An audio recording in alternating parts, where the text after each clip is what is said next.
in this talk. You all know why.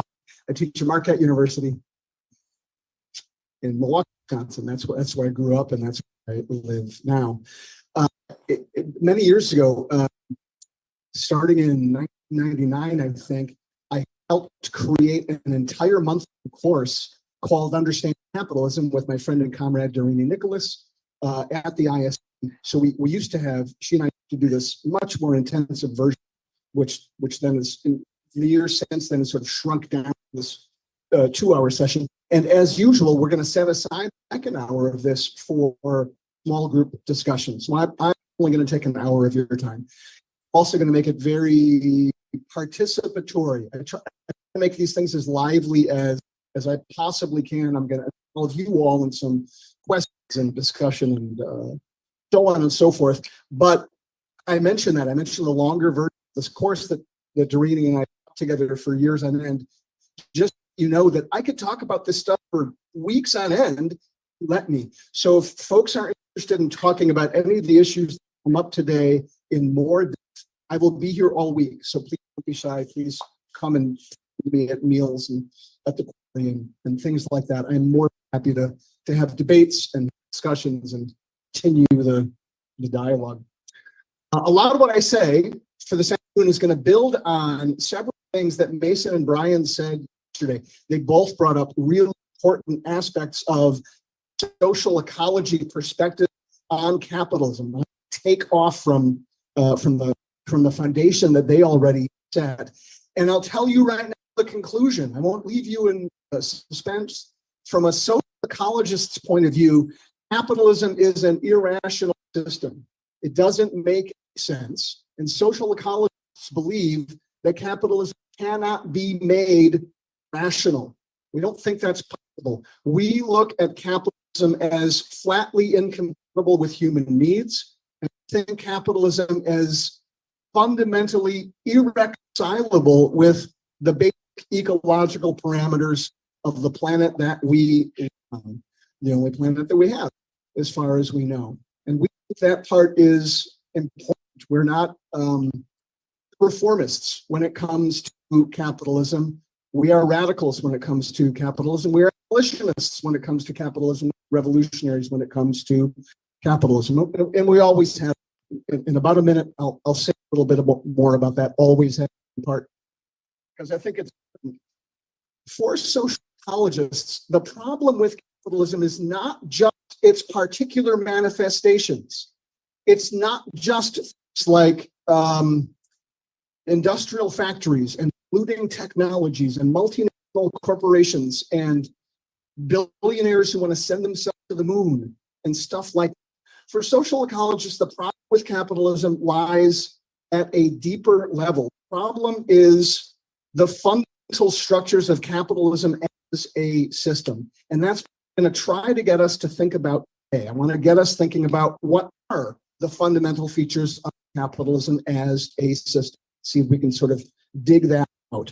My hunch is we're not all going to agree on those fundamental features, and that is great. This is not the kind of question where everybody has to agree. In fact, we probably shouldn't. This is the kind of question where we can have very healthy, critical, comradely debates. So one of the several things that you might find yourself doing in our small discussions later on is arguing about some of those details. And some of them aren't really detailed. Some are actually really important, substantive questions. I'm going to lay out my view on those questions. You will figure out where I'm coming from really quickly, but there are lots of other possible radical anti-capitalist perspectives to be found around the Institute for Social Ecology.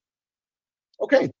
I said a second ago, it actually matters that social ecologists have been anti-capitalists from the beginning. Mason mentioned yesterday, Brian mentioned yesterday, the Institute for Social Ecology has existed for a half century now. It was founded in 1974. We're about to celebrate our 50th anniversary. And a critique of capitalism, a principled critique of capitalism, has been a core part of social ecology's broader critique of all the various forms of hierarchy and domination from the very beginning. Now, if you look at that from a 2024 perspective, it doesn't actually seem all that remarkable. Because from today's point of view, from the climate movement perspective, the connection between the contemporary climate crisis and capitalism seems overwhelmingly obvious. Reason I mention this is that it was not at all obvious for much of that 50-year period that the ISE has been around. You don't even have to go back to 1974 to get to a time when a whole lot of the environmental, not just in the United States, by the way, when a whole lot of the environmental movement did not have a critique of capitalism. In fact, a lot of the environmental movement rejected a critique of capitalism. A couple of people here tell you, I mentioned that I worked with the Green Network and the Youth Greens in the late 80s and the early 90s. A couple of people, ask anybody who worked in groups back in the day, what it was like when we put forward a principled and explicit anti-capitalist stance. We got a whole lot of pushback, and that was true well into the 1990s. So weird as that may sound for some of you who think of the 1990s, the later 1990s as the period anti-capitalism eventually took over the movement. That's true, but that was well into the 1990s before that happened. Social ecologists were anti-capitalists from the start, and we wouldn't shut up about it. We really wouldn't. We kept putting that line forward in various different contexts. And if I may say so, if I put it, we took a lot of shit for it at the time. That's what it means to take a principled stance on a question. You don't just say it when it's popular. You don't just say it when you think people are going to say, hey, let me join your club. That sounds awesome. You say it because you think it's true, whether or not there's a majority ready to rally around your flag. That's why I think that's important to mention as a bit of historical background to what I'm going to be talking today. Okay, for those of us who grew up in a capitalist society, and I'm going to go out and guess that that's most of us here, even though I'm going to be talking about capitalism primarily as an economic system, I do want to know capitalism is actually more than just an economic system. It's an entire form of society. It's almost like it's an entire way of life. And for those of us like who grew up in a capitalist society, that paradoxically can make it harder rather than easier for many of us to even figure out what are some of the core features of capitalism, simply because we so often take them for granted. We so often assume, yeah, that's how the economy works. It always has worked that way. It's just the way I grew up with. It's the way my mom and dad grew up with. It's the way my grandma and grandpas grew up. It's just the way economics is. Totally makes sense when we think that, but it's also totally false. What's true about that is, okay, that's the way economics works in a capitalist society. But remember how I said it was a story a few minutes ago? If you look back at it historically, you trace back the emergence of capitalism, historians are debating, historians debate everything. Historians are still debating exactly when and where capitalism emerged. It's just not all that old. They basically think it's a few centuries old. Okay, a few centuries, that's kind of old. No human individual lives that long, but think about it for a second. Human societies have been around for thousands of years. Do the math for a second. That means the vast majority of human societies that existed were not capitalist. I am not saying, to avoid any possible misunderstanding, I am not saying that those societies were somehow magically free and beautiful and wonderful places to live. Feudalism sucked, dude. If you weren't the prince or the duke or something, these other societies were not necessarily free and awesome. Some of them were pretty amazing. Some of the indigenous societies, et cetera. Some of them are awful and hierarchical and oppressive and exploitative in their own way. What they weren't was capitalism. Capitalism is relatively new in historical terms, and it's really unusual. Part of what I'm going to get us to understand today is a few of the ways that capitalism is actually weird and strange, historically speaking. Okay, to start that out, I want to do my first set of question and answer. And before I even pose my first question for you, I want to note explicitly, I am not asking this first question in any way to get any here to second guess their personal consumption choices. That's exactly the opposite of where I'm going with this particular question. You'll see why in a minute, but I want to say that before I even pose the question. Okay, normally when I pose, it's a really simple question. Normally when I pose this question, the question I ask is about something that you may or may not have drunk this morning. But it's weird to ask the question because most of us are camping here. So if you had that particular beverage this morning, you probably had it, you all had the exact same down in the tent. Instead, I ask you to think back to yesterday, to Friday, the day we arrived here. Who had coffee yesterday morning? Raise your hands. And dozens of hands go around the room. Okay, if you had coffee yesterday morning, did you make it yourself? Maybe you were at home before you hopped in the car. Okay, a couple people, part of the Seattle faction. Okay, if you made it yourself, do you know where beans came from? 1, 2, hey, wow, this is more hands than I've ever gotten when I've done this. You know where the beans, it's kind of sorting over the beans. That's good enough. If you know where the beans came from, do you know a bit about people who grew them, the conditions they work under? Ooh, we got an A+ winner here. Tell me more. So, Are you part of a fair trade network? Cooperative? Fucking A, dude. Sorry, can I say that? So the School of Chiapas program, which is the education. He finds them from the Zapatistas in Chiapas for the folks online. So there's a website called School of Chiapas. The What school? The website is called School of Chiapas. I'll share it. We're going to send it around. I'll send it around. So they sell to a roastery here in the United States. It's a nonprofit. Right. Through beans that are grown in Chiapas themselves in co-ops. You can actually also buy their corn seeds, which is really cool. You can buy it for a minimum price, like a 1 to 5 pound bag, and then you can stuff on the delivery fees.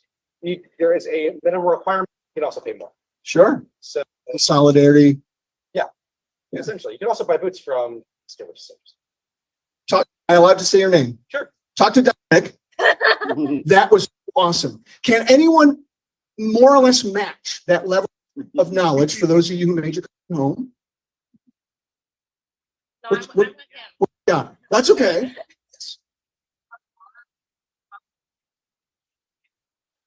Okay. So knowledge, but not as encouraging knowledge. Excellent. Yeah.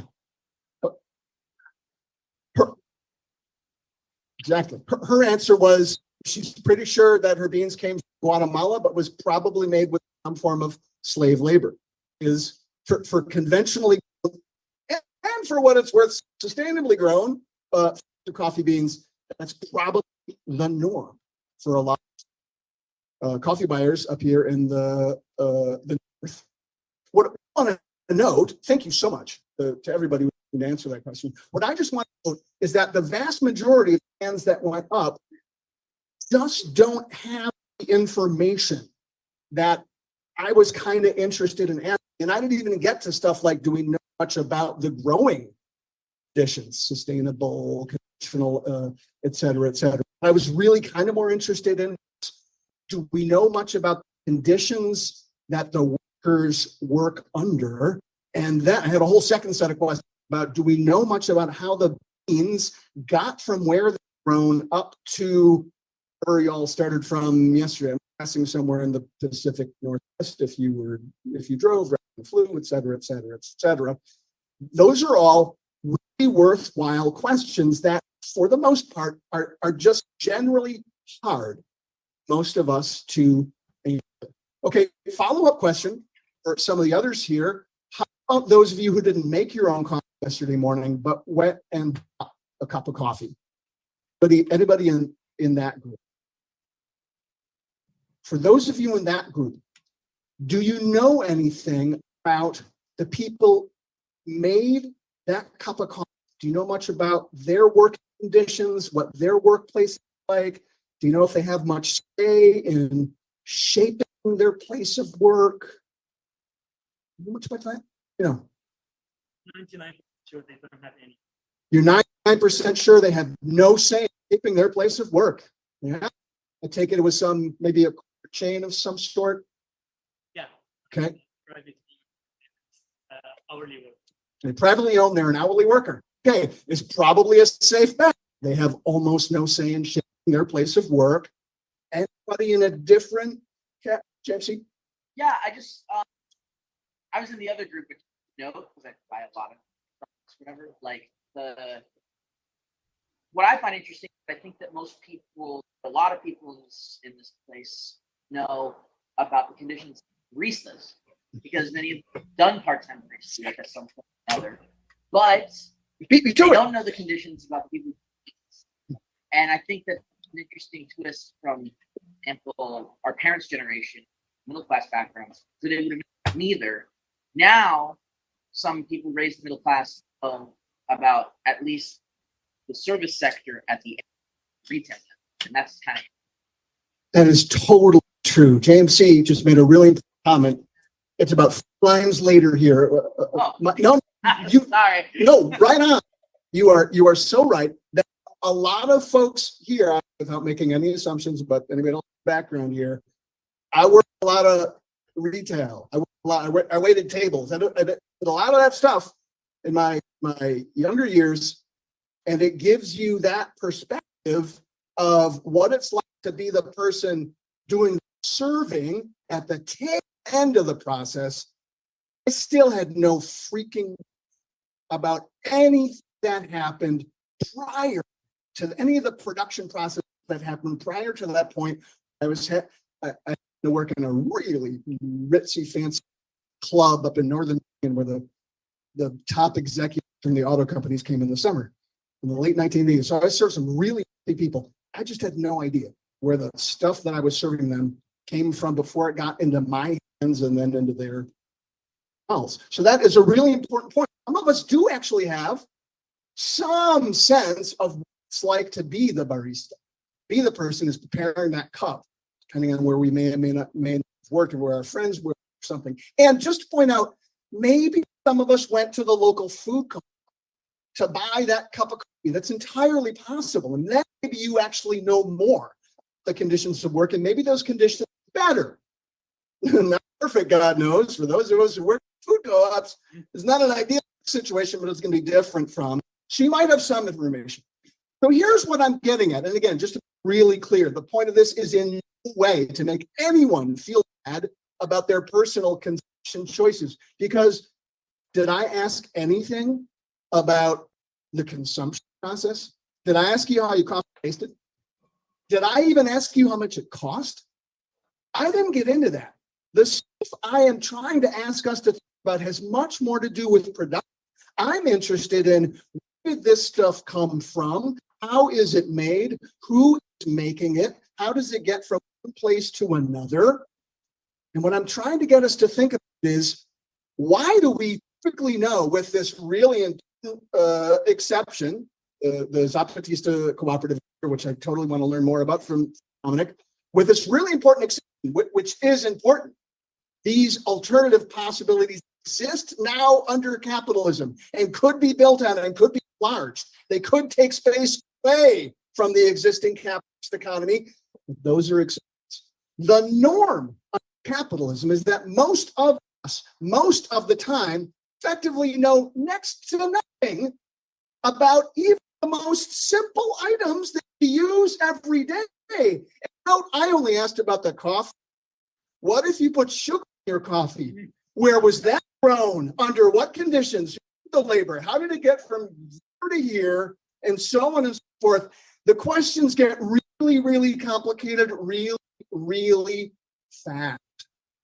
So what I'm trying to see here, what I'm trying to get up to see here, capitalism has these built-in dynamics. I'm going to use that phrase several times this afternoon. A built-in dynamic, a built-in feature of capitalism. It has a built-in dynamic that it separates us from each other. Most of us work. Most of us spend a chunk of our time working And most of us depend on the work of other people just to get through our daily lives. Not even to do anything special, but just to like make it through the day. We work, we depend on the work of others. And there is something about the way capitalism is structured that makes it virtually impossible to see what we have in common, to see what links us, to see the connections that we actually have. It takes a lot of work to get something like coffee, to get something like sugar from the places on this planet where it does actually grow to places like the Pacific Northwest, where it does actually grow, to get it processed, to get it turned into drinkable and edible, et cetera, form. It's a lot of labor, and it's a lot of land. These things grow from the ground. It takes land and labor, all of that to happen. Our built-in aspects of capitalism as a system makes it extra hard to be able to see through and say, oh, other workers in other places are doing their work. I'm doing my work. I know there's a connection there, but I don't have a clue about how to understand what kind of relationship those things might have to one another. Okay, I'm going to introduce my very first fancy word here. It's so fancy, I'm going to write it on the board. There's a word for things like coffee and sugar and this microphone and the pen that I'm holding in my hand. The word is commodities. All these things are commodities.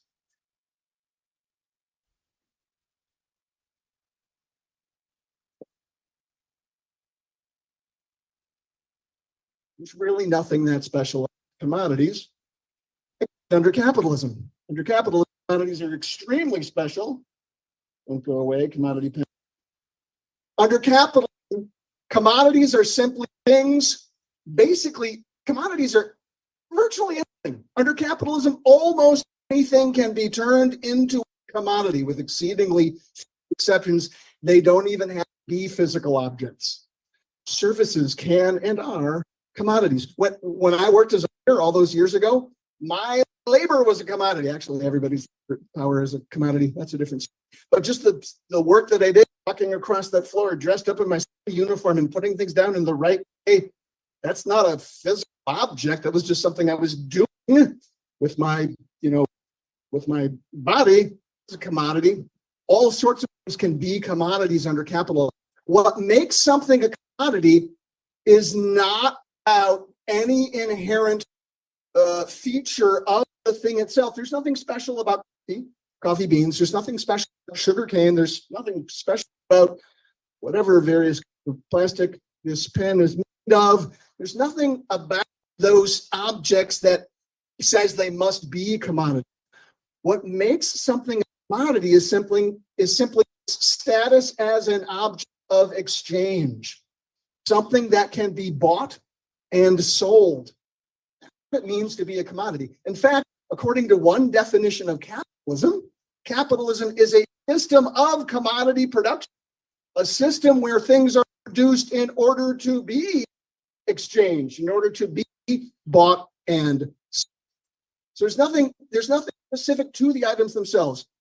Think of the delicious lunch that we just had. What items you had for lunch, depending on your dietary parameters, those things are all commodities. We didn't just grow them. As far as is Ben here? See that picture right now? I'd have to check in with him. This and greens were grown. The greens were, thank you, Katie. Beautiful. Okay. So something else was bought as a commodity. Thank you. Much of what we just put into our own bodies were commodities. Not because it's not the commodity's fault, not because of some specific trait inherent to the items themselves. There's absolutely nothing about those phenomena that says they must be commodities. It is entirely possible to create a different economic system where those things are produced and distributed and used and consumed because they're nutritious, because they're healthful, because they're yummy, because they feed people, because whatever other reason, not in order so they can be bought and sold. And if we did that, they would no longer be commodities. That would be good news for us, bad news for capitalism. can't have capitalism if you have commodities. Part of my argument here, you must have commodities in order to have capitalism. Guess what? It's not enough to have commodities. I just said commodities exist they exist because they are objects of exchange. In order to have capitalism, you also need a mechanism through which those things can be exchanged. Under capitalism, that mechanism is the market, our second fancy term. Where's my pen?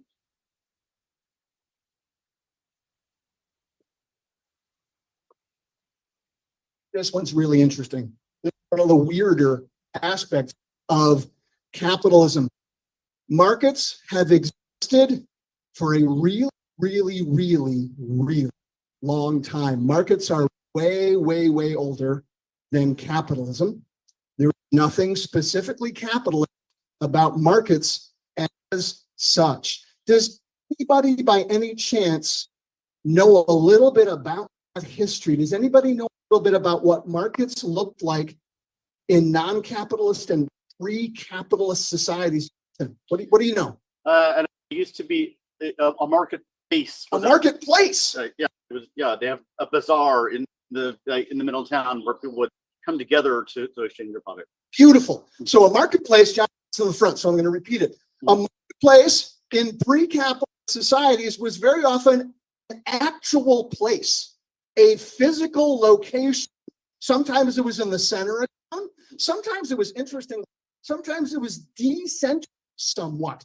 It was off a bit more towards the margins of whatever the main habitation was. The was more that it had sort of specific geographic boundaries.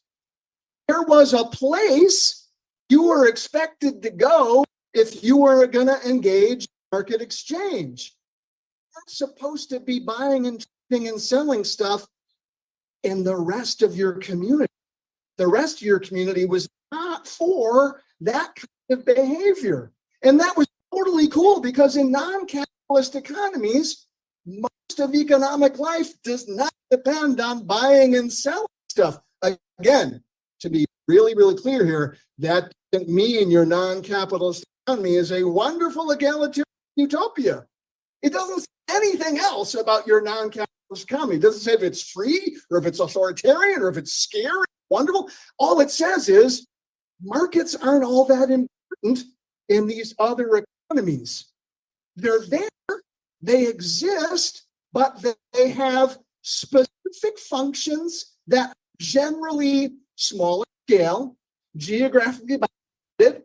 Another example is sometimes they have specific chronological boundaries. There are specific times of day you could engage in market exchange, specific days of the week, some specific seasons of the year.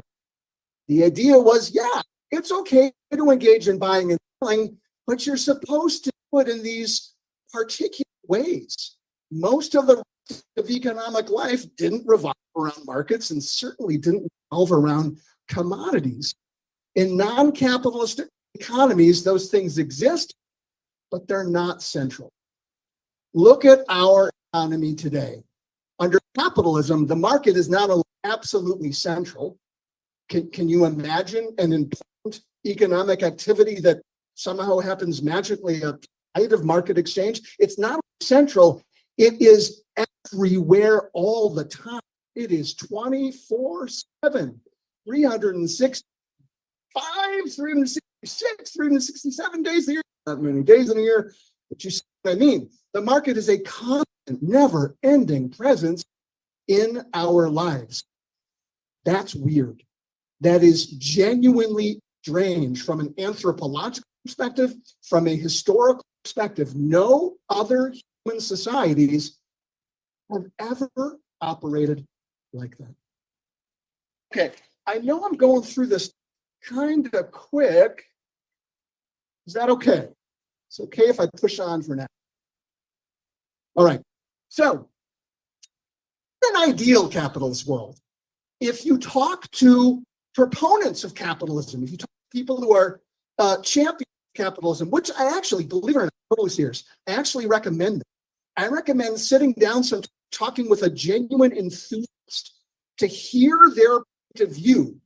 You probably won't agree with it, but it's kind of helpful just to see how do they conceptualize all this stuff. If you talk with some of those folks, what we'll often hear is that markets should have absolutely no boundaries at all.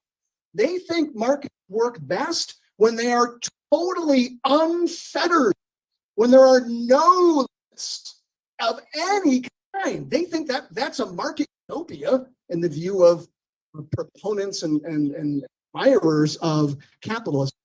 They also often think, they believe, that markets are models of efficiency. This is something that Brian brought up in yesterday's session. In the real world, as all of you are surely aware, markets are frighteningly inefficient.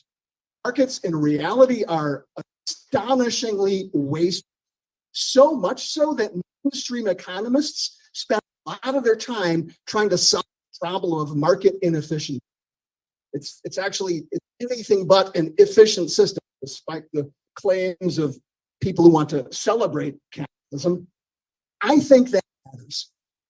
But the real problem from a social ecology perspective isn't really at that level. That's a little too superficial. The social ecologist perspective, the problem is much deeper. Social ecologists would argue a genuine problem with markets is that they have an inherent expansive dynamic.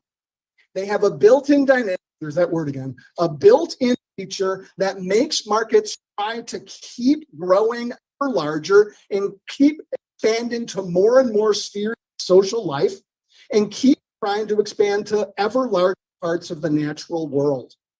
If the idea behind modification is to eventually modify everything, it means markets have to take over more and more forms of human and more forms of the land, more parts of the planet.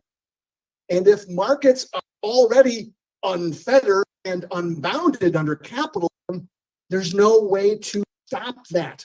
There's no way in the logic of capitalism to ever put a brake onto that process. That's the heart of the problem. A society whose fundamental economic logic is built around commodities and markets is going to be a society where democratic principles and egalitarian principles and ecological principles are going to be pushed to the margins. It's going to be a society where instead things like accumulation for private gain is going to be more and more the centerpiece of economic life, where economic life in turn is going to be this piece of social life as a whole. That is not the kind of society that will ever be made ecologically sustainable, and it's not the kind of society that can be made responsive to human needs. Okay, what that means from a climate movement perspective is that catastrophe we are all currently facing, the climate crisis seems too mild a word for me. The climate catastrophe that we are all currently facing, it's not a natural disaster, it's not sort of accident. It is, as both Mason and Brian put it yesterday, is the result of a specific set of social institutions, not just capitalism, but capitalism is fully integrated, fully bound up with that set of social institutions. That is both good news and bad news. And I think it's important to understand why. It's good news because, I keep saying, capitalism has a history. Capitalism is a human-created social institution. Here's why that's good news. We don't get to, human beings don't get to just overturn the second law of thermodynamics. We don't have the power to do that. That's beyond the realm of human capacity to change. Capitalism's not like that. It's not a law of physics. Capitalism is not an innate human nature. It's just a social institution. I admit it's a really large social institution. It's really huge. Like it's hard to imagine we're ever going to abolish it. Folks, it's just a social institution. It's created by human beings. It has a specific history. If it's something we made, it is something we can unmake. Plain and simple. Not easy to do, but doable. That's good news. The bad news is capitalism didn't get here all by itself. It got here in part because of its extraordinary flexibility. That's one of the really hard things about capitalism. It seems like it's a really rigid system, but it's not. It's a really adaptable system. Damn it, that's part of the problem. It's really good at figuring a way to itself into different sets of social conditions. So capitalism has figured out how to make weird temporary alliances with other social systems of hierarchy domination. Now that history is really complicated and really messy. It's not simple and straightforward. But if you look at the history as interacted in complicated ways with patriarchy, with colonialism, with the history of racism and white supremacy, the history of the rights of the nations, all of those things and others, that's the bad news. If we want to dismantle capitalism, we just have to dismantle capitalism. Got a lot of other dismantling to do along the way. Part of the point of social ecology is that we don't just offer a rejection of capitalism. Do that. We try to offer a comprehensive alternative based on attempting to overcome the full spectrum of domination and hierarchy. All the different social institutions that have distorted social relations, devastated the natural world. And I'm sorry to say that's asking a lot of any movement. That's no small order. A really major, large demand. So we're not just fighting capitalism, we're fighting capitalism and its allies, its complicated and messy allies. Even if we just at North America, we couldn't. We should put this in a global perspective. But even if I'll make that even smaller. Even if we look just at the United States, we're here in the United States. I know we're almost in Canada. We're here in the United States. You cannot make sense of the history of capitalism without also understanding the history of colonialism, the history of racialized exploitation of both people and landscapes, the destruction and dispossession of indigenous communities, the transatlantic slave trade. All of those things are integral parts of the history of capitalism just in this one country. There is no way we can hope to understand the emergence of capitalism without taking all of those other complex dynamics into account. Makes the job harder. That makes things messy. I want to note right now, one in particular, the relationship between capitalism and state. That's a really controversial topic. On the left, I come from the anarchist tradition, so you can guess what I'm going to say. Or maybe you can't guess what I'm going to say. I actually think this one is complex. The way I would put it is the logic of the state, especially the logic of the modern nation state. What it basically does is it tries to soar efforts at reform. For what it's worth, I'm not flatly opposed to reform. No sane environmental activists and climate activists totally opposed to reform. That would be silly. You have to be strategic and thoughtful about it. But what the state does is to absorb and then neutralize efforts at reform. When it doesn't simply reflect them away, that's a problem. If you're thinking in climate crisis terms, what are we asking state actors to do? What are we demanding state actors? Or for that, what are we asking corporate actors to do? What are we demanding of social ecologists? Tend to focus more on grassroots action, power from the ground up, but that doesn't really solve the underlying conundrum. It just sort of displaces it one level. And we talk about capitalism and the climate crisis.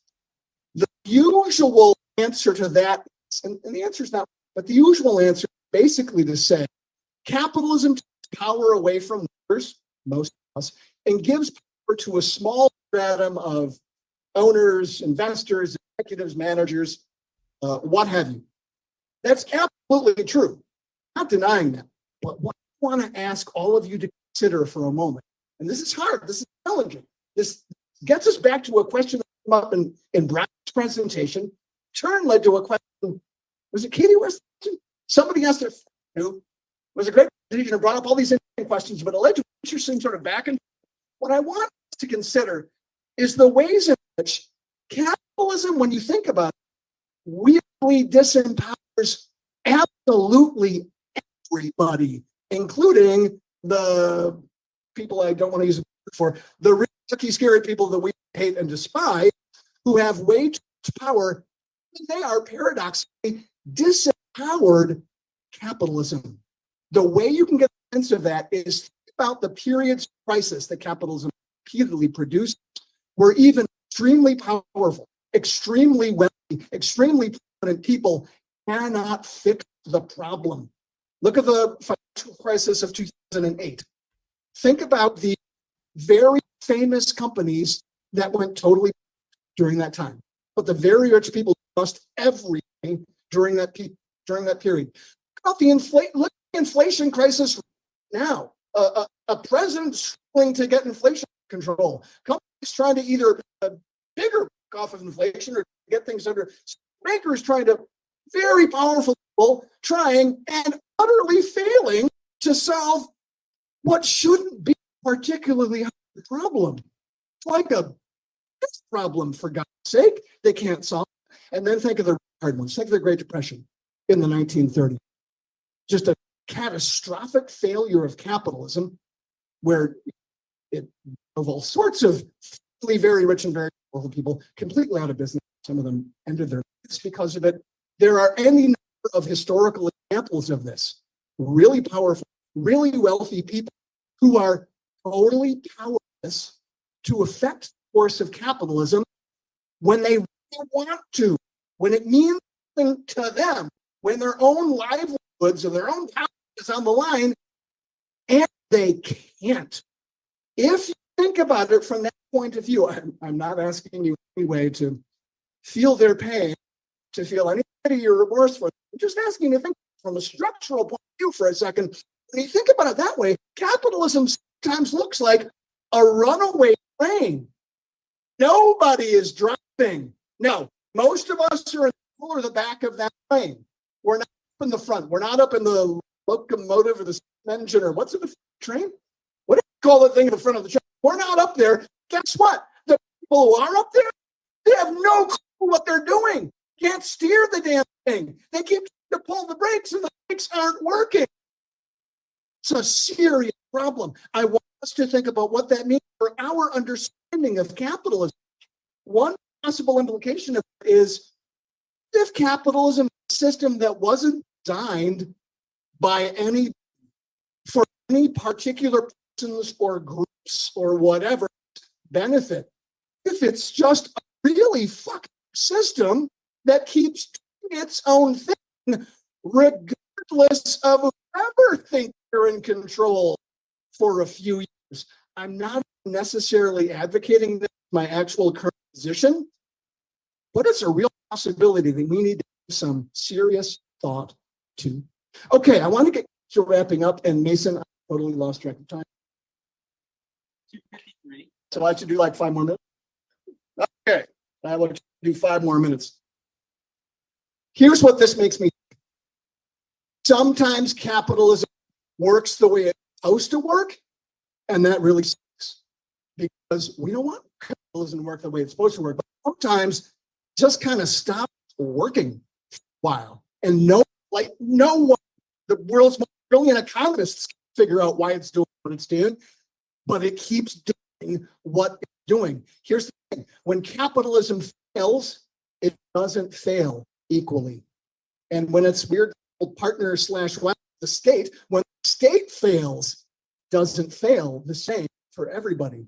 When Brian said last night, climate justice is going to be absolutely essential to any successful climate movement, that is the truth. We are taking capitalism seriously. It's not enough to just say we're opposed to capitalism. We have to be mindful of the ways that the failures of capitalism come down on different people's heads, really, really different. They hit different communities in different ways. It's crucial for us to keep that in. Okay, let me skip forward. give us a lot of time to do our small groups. Last little bit. Some of you have heard me say this before in different contexts. We are not the only capitalists. Sorry, not capitalists. We are not the only anti-capitalists out there. A whole bunch of you are already involved in confronting the far right, so much so that where is Graham? We are going to do a series of evening sessions about in the days to come. It's a very important question. That's not what I'm talking about right now. We have to talk a little bit about right now because it fits so strictly into a discussion of capitalism. Anybody who has worked on confronting the far right knows there's a hell of a lot of people on the radical right who also oppose capitalism. If that's news to you, if that's really weird to you, come talk to Graham, come talk to anybody who's involved in that kind of work, because it is true. A lot of people on the radical right, they hate capitalism too. And they're not saying it, they mean it. They mean it 1,000%. They genuinely hate capitalism. Now, reasons might be different. And I have to say, sometimes reasons are actually not entirely so deep as we might want to think. And also the political implications are effectively the opposite. But nobody here should fall for the notion that mere opposition to capitalism is all by itself emancipatory. It does not have to be. It can just as easily be reactionary. I want us to understand that. It goes back to what I was saying before about the way that capitalism is implicated in things like capitalism and racial hierarchy, et cetera, et cetera, et cetera. I think it's really a crucially important point. There are other possibilities out there in the real world besides capitalism that will not be more democratic, that will not be more egalitarian. They could actually be authoritarian. They could potentially be even more ecologically disastrous than the current system. Don't mention the far right accident. I mention it because it's on everybody's minds right now. Since we are here in the US, a question for all of us: what if Trump wins in November? Is that gonna want us to put that question there, because we got to face a distinct possibility right now? Is that going to change something fundamental about nature capitalism? I bet you it's going to change a lot about the parameters of the climate structure. It'll do that for sure. Would it actually change anything significant about the underlying economic and social logic that drives the current ecological crisis? And on that question, I'm with you. I'm shaking my head on that one. I'm really not so sure that it would change something at that fundamental level, although I am open to hear somebody challenge me on that one in the small group discussion. What would change? It happens. Nobody here wants that to happen. Trump did win. What would change is the tenor of political life in this country. Indeed, it would change the tenor of civil society in this country. Repression would skyrocket. Racism would intensify. Authoritarianism would go through the roof. We need to recognize that. But if we're talking about opportunities to challenge capitalism, I also want us to recognize this. If that were to happen, it would also mean increase in resistance. It would actually mean a chance for expanding the space for resistance. Trump is an embodiment in a weird way of the authoritarian right. It's strange that he ended up being that embodiment, but for whatever reason, he's the embodiment of the authoritarian right. The authoritarian right to power again in this country. It gives us an opportunity to renew the back traditions of the anti-authoritarian left, traditions that the Institute for Social Ecology grew out of. That's a very rich set of traditions on the anti-authoritarian left. That's a real opportunity. That's a chance for people to stand up and say, we have been opposed to the damage and destruction that capitalism inflicts on everybody's lives. We've been saying that all along, and we have a radically different vision of social life to offer. We don't just have a vision of social life, we have a whole different set of practices that go along with it. We can show folks this is what democracy looks like in practice. This is how people can actually do it. This is how to put it into action. You show that to a much broader swath of people.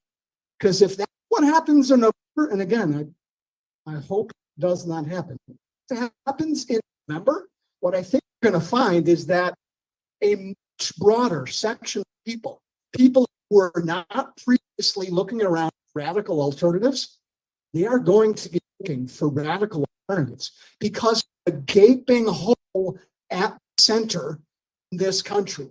That's going to be an empty space in our political life for a while because of simple revulsion at the direction this country has once again taken. A much larger number of people I anticipate are going to be, for a while, open to more radical perspectives. And in my experience, people respond to principled stances. People respond to groups that can say, we have been doing this for a while. We just come up with a set of ideas because some asshole, some election, we figured here's a chance we can pounce. But we can point to work that we have been doing in some cases for decades and say, this is a genuine alternative that points to a different future, a future that is beyond capitalism, not a scary right authoritarian, exclusivist, isolationist, anti-immigrant direction, but in an inclusive, liberatory, and directly democratic oriented direction. I think a lot of people will say, at this point, would like to hear more about that. Thank you so much for your participation. Let's try to withdraw away from the big sun and move into small groups. Is that cool? Is that a move? All right, thank you, everybody.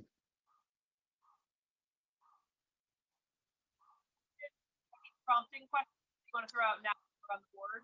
Decided to not do that because I didn't want to preempt everybody's own ideas along those lines. Cool. You all come up with questions. Is that okay to float around from group to group? Oh yeah, how are we doing the Last night. and are we the same? Kenny, JC, who was it? I think 5 to 7. Want to do the same And leaders, squad leaders? who else can hold down a group? Thank you. I'm just gonna go. Yeah. It's Can you 5? No, there's lots of space over there. Also, this evening. That was awesome. How about you?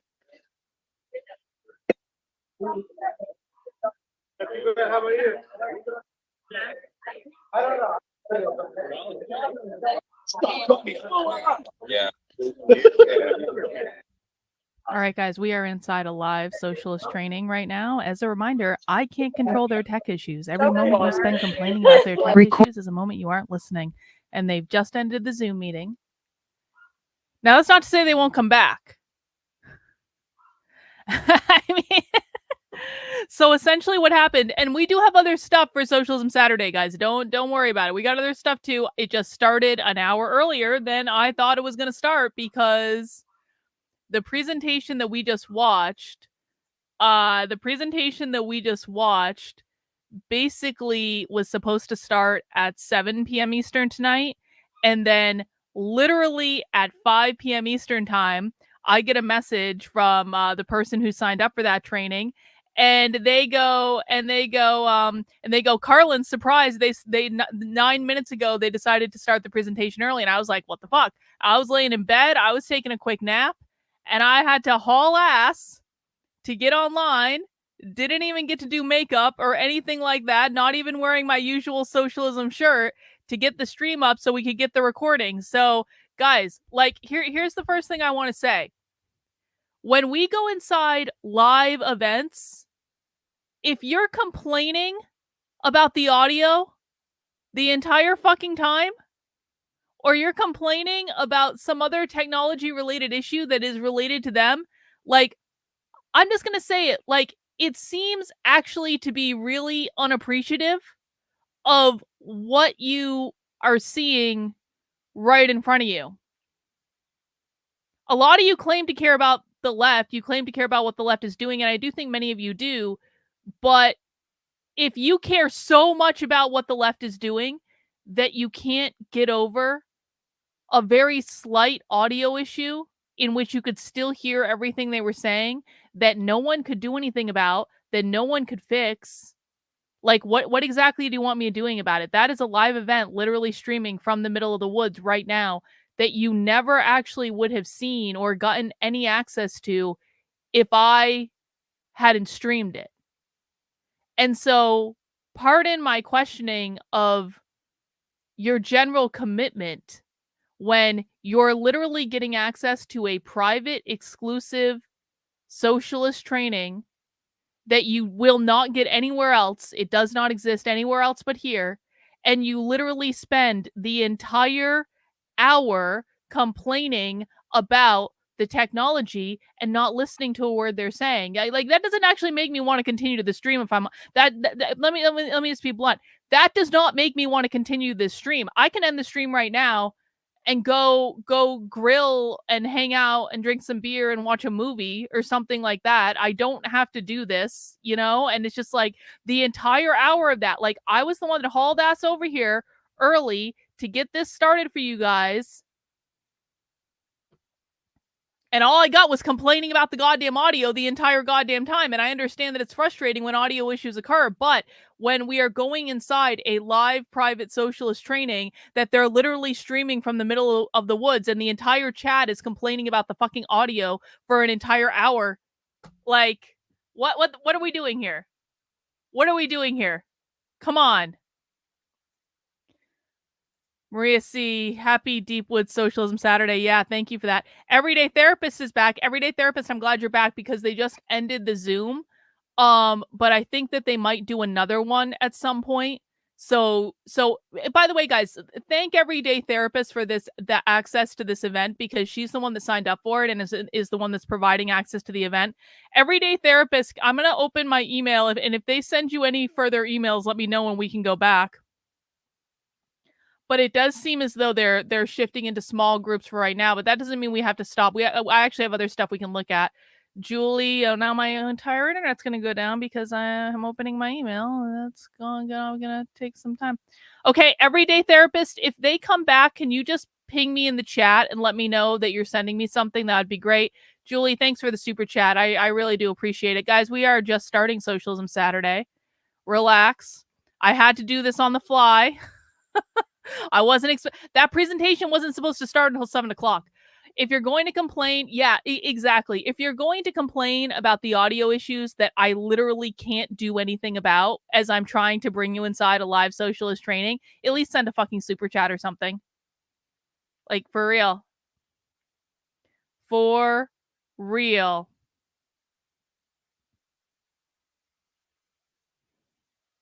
And I just want to say too, the constant complaints about the audio distracted. Like, does anyone want to let me do this pop quiz for the chat? What was your biggest takeaway from that presentation? Or was everyone just focused on complaining about the audio the entire time? What was I want to see people in the chat. What was your biggest takeaway from the presentation? Let me know. We'll move into other stuff here in a second, but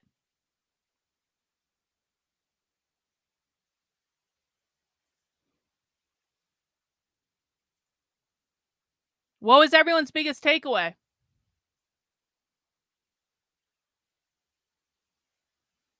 Oh, I've already got people complaining over on Rumble. Got to block a bunch of people over on Rumble. Like, I swear to God, why am I even doing this?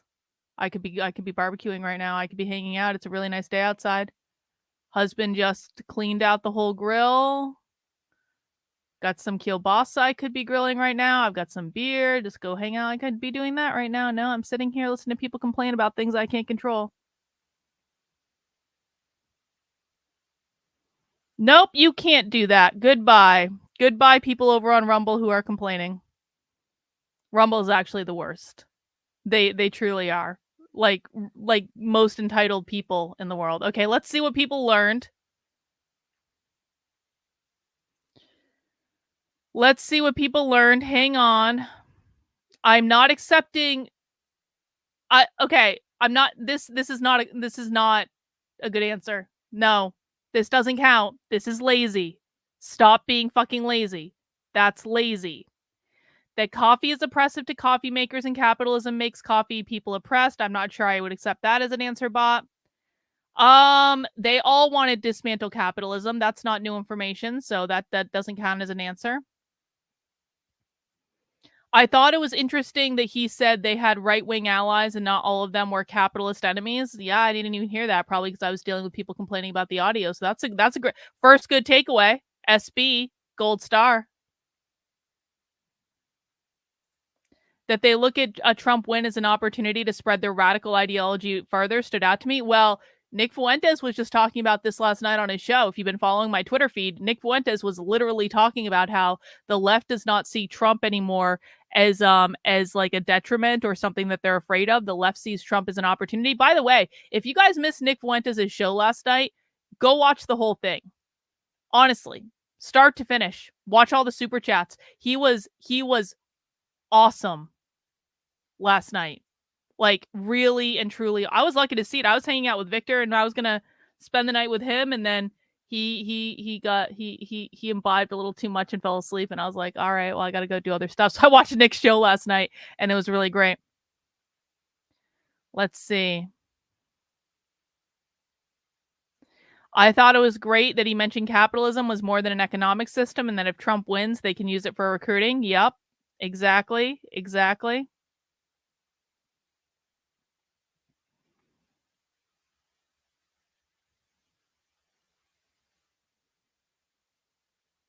All right.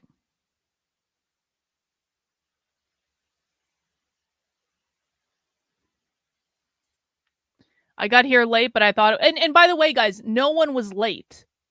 What was supposed to happen is what we just watched was supposed to start at 7 p.m. Eastern time. At the last minute, they changed the schedule to make it start 2 hours earlier, which works for them because they're all out in the middle of the woods. It does not work when you're trying to plan a live stream. And so I had to go live really quickly. We didn't even do the introduction. And so now I'm just kind of regrouping and getting stuff together so we can actually do the stream. And they're supposed to do another presentation later. This isn't supposed to be the last live presentation of the day. But right now they've broken into small groups, and so they've shut off their live stream. But we might go back in later, so we're just gonna have to see if we get access to that. We'll see. I like that he said they don't call for an end to capitalism, that they offer solutions to social problems caused by capitalism after mentioning capitalism, racism. Yeah, I mean, he was talking about like he said flat out that capitalism is not just an economic system. Capitalism is the thing that drives everything. I thought that was good.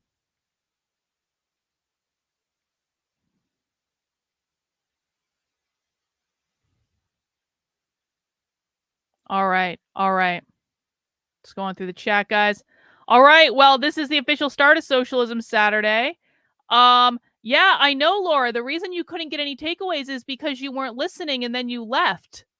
Believe me, I know. I saw the complaints in the chat. I'm aware that, it's a funny thing, Laura. And I don't mean to pick on you individually, but you were one of the people complaining in the chat about the audio the whole time, which caused a distraction. It's funny that when you just spend your time complaining, you don't listen, you stomp out as though you need to announce your departure because you were complaining about the audio issues. It is amazing that you didn't learn anything. Laura, it eludes me how you didn't learn anything when you were complaining the whole time and not listening, and then took your toys and went home because of the audio issues. Amazing. I just don't know how that could possibly have happened. So ungrateful sometimes. I swear to God. So goddamn ungrateful. All right, guys. Well, we were just watching, for those of you who were listening and not complaining about the audio,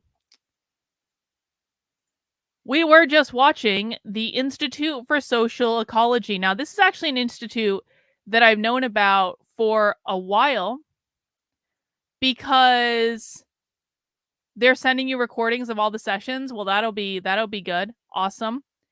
There is Everyday Therapist. There is supposed to be another one tonight, right? Can you just confirm that? So the Institute for Social Ecology is something that I've actually known about for a while. And the reason that I've known about it, hang on, I'll show you. Cade Doyle Griffin. Does anyone know who Cade Doyle Griffin is? Has anyone ever heard of Cade Doyle Griffin? I might have spelled the name wrong. Doyle.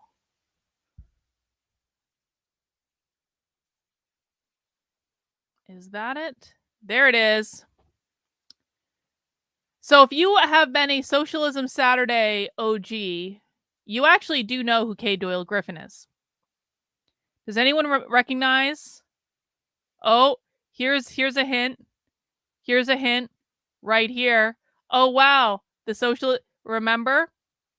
In the Socialism 2022 conference, transgender Marxism from the Socialism 2022 conference was the first ever Socialism Saturday. And we actually did it, and it just started as a joke. Honestly, where I had been doing Sassy Saturdays with Alex, and then Alex needed to stop doing Sassy Saturdays because he had to work and it was just a lot.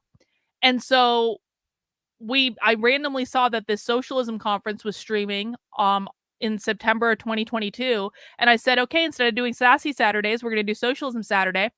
And this session, Transgender Marxism, was the first ever session that I streamed for Socialism Saturdays. And if you go into it, and we're not going to watch it or anything because the audio sucks for this too, by the way.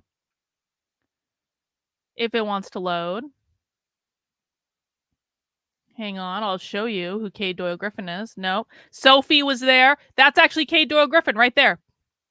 This is Cade Doyle Griffin with Sophie and Jules, Joey, and Gleason. We've seen Sophie and Jules, Joey, and Gleason quite a lot. We've seen less of Cade Doyle Griffin because Cade Doyle Griffin is a psycho and just isn't doing a lot of stuff. But there are a few things, like we can see that this person has, like, this person is on the editorial board of Spectre, which is a socialist magazine. They do some stuff.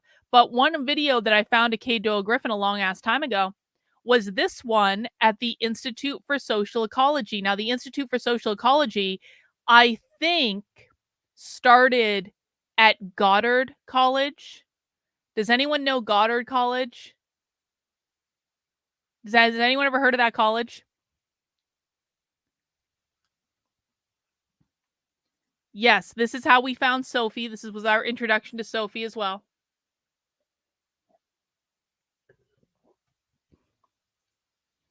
You've heard of Goddard? What's Goddard? Well, it's not at Goddard now, but it was at Goddard. I think it was Goddard is now closed. I'm pretty sure Goddard is closed.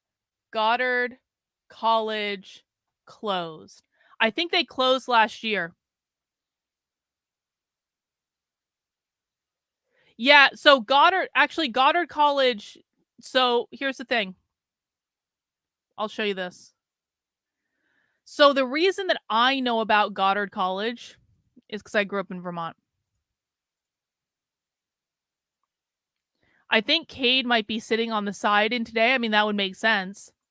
So Goddard College was this teeny tiny little uber socialist college that was in Montpelier, Vermont, which is about 20 minutes away from where I grew up. No, Goddard is not a STEM school. Goddard is a super woke college. Now, Goddard closed this year, which wasn't a surprise. I'm actually surprised Goddard lasted as long as it did. If I'm honest, there it is in Vermont. And because they were struggling for a long time. But the reason I bring this up is that so this Institute for Social Ecology started at Goddard College, which is, so you understand, like, this is a college that only people who live in Vermont have ever heard of, because we're talking about like a couple hundred people for the entire college. It is teeny tiny, but it is uber far left. And so they were doing this Institute for Social Ecology thing for years. And now that the college has closed, I think the Institute for Social Ecology has moved out to the Pacific Northwest. That's why they're in Pacific time, Everyday Therapist. I know they're saying it was at Goddard, but in the presentation, they were saying that they were in the Northwest. So I think it started from there. And I found this video of Kay Doyle Griffith speaking at the Institute for Social Ecology like a long ass time ago. And I was like, okay, so this is a socialist thing. So it was always kind of like on my list to go back to, but I just never kind of got around to it. Now, what is happening now is the Institute for Social Ecology is having their annual event. And that is what we're streaming. And that is what Everyday Therapist got us access to. And so we don't really know what the schedule for this is going to look like. See, it was supposed to be Capitalism Unpacked was supposed to be, this is in Pacific time, so it was supposed to be at 7:00. I would really prefer if we didn't speculate when there is no evidence. So if there's evidence, fine. But if there's no evidence, they're having sessions there because they partnered with a group out in the Northwest to focus on climate and fishing. I mean, that makes a ton of sense. So I think that they might be Everyday Therapist. Didn't you tell me that they're going to do this dual power and the state session later? I'm sorry, guys. We're kind of organizing this on the fly because they changed the schedule. So I want to make sure. I'm pretty sure Everyday Therapist told me that they were going to do this dual power in the state presentation later tonight instead of tomorrow morning.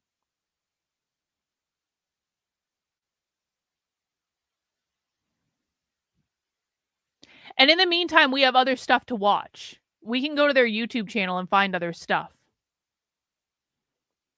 They've got like climate change stuff. Like these are environmental justice people. Okay, so yes. So really and what time did they say that was going to start? So really right now we just watched the What is Capitalism section or the Capitalism Unpacked session. And we're kind of in a holding pattern until the hippies out in the middle of the woods get around to starting the dual power and the state session.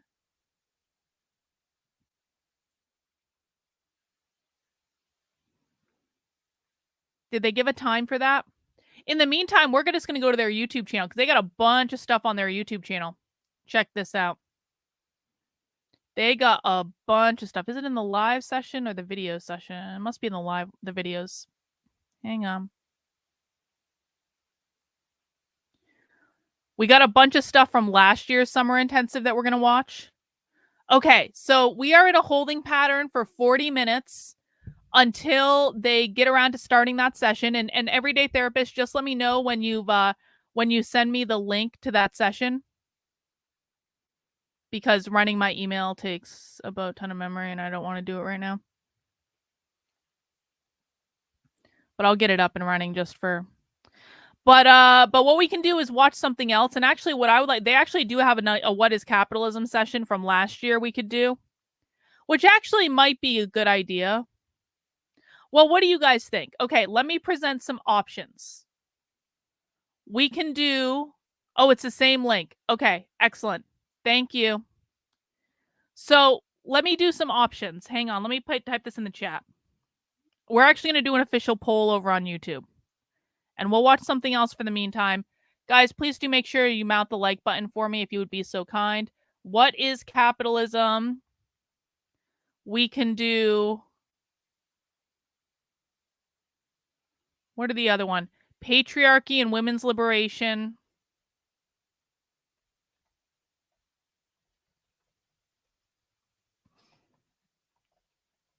And I'm going to let you guys decide. There's another one too. Smashing fascism and defeating white supremacy. Okay, that's the other one. Smashing fascism, white supremacy. Okay, so there are 3 options that we can watch. We can watch a presentation called What is Capitalism, which is from last year's, not the one we just watched. We can watch one called Patriarchy and Women's Liberation, or we can watch one called Smashing Fascism and White Supremacy. Vote in the poll on YouTube. Let me know which one you'd like to watch while we are killing time until they go live again. looking forward to it. I'm away all next week, but we'll still try to hop on and watch, and leave comments. Hey, I really do appreciate that. Guys, liking the video, commenting on the video, making sure you're sharing the video, making sure you subscribe to the channel with notifications on, just in case I have to go live early. All of those things do really help quite a bit, and I appreciate it. And also, of course, please make sure you are subscribed to my Substack, which is Carlyn, KARLYN.substack.com. And yeah, please make sure you're and if you feel like supporting my work, the very best way to do it, of course, you can send in a super chat. I would really like to start having goals where maybe if we get to at least like $100 in super chat every stream, I would actually be really happy about that. Which means that if you enjoy the stream, if you enjoy the fact that I am the only person on the internet bringing you inside live socialist training in real time, stuff that you are not going to see anywhere else, throw in a $5 super chat, a $10 super chat if you want to do more. That would be really great. If 20 people throw in a $5 super chat, that meets the goal for the night, and that makes me happy. And of course, if you do want to support the work I'm doing on a monthly or annual basis, you can do that over on the Substack. Again, carlin.substack.com. The link is in the description below. It's $8 a month, $80 a year, and that is actually my preferred method. But if you want to throw in a super chat for a little extra, I do appreciate that. All right, let's see where our poll is rounding out. Smash fascism and white supremacy by a landslide. All right, let's get that up. And we've got about half an hour to kill. So we aren't going to be able to get through the whole thing. But we'll get through a bunch of it. And we'll just see what's what. This is from their immersive session last year, where they were inside and not in the middle of the woods.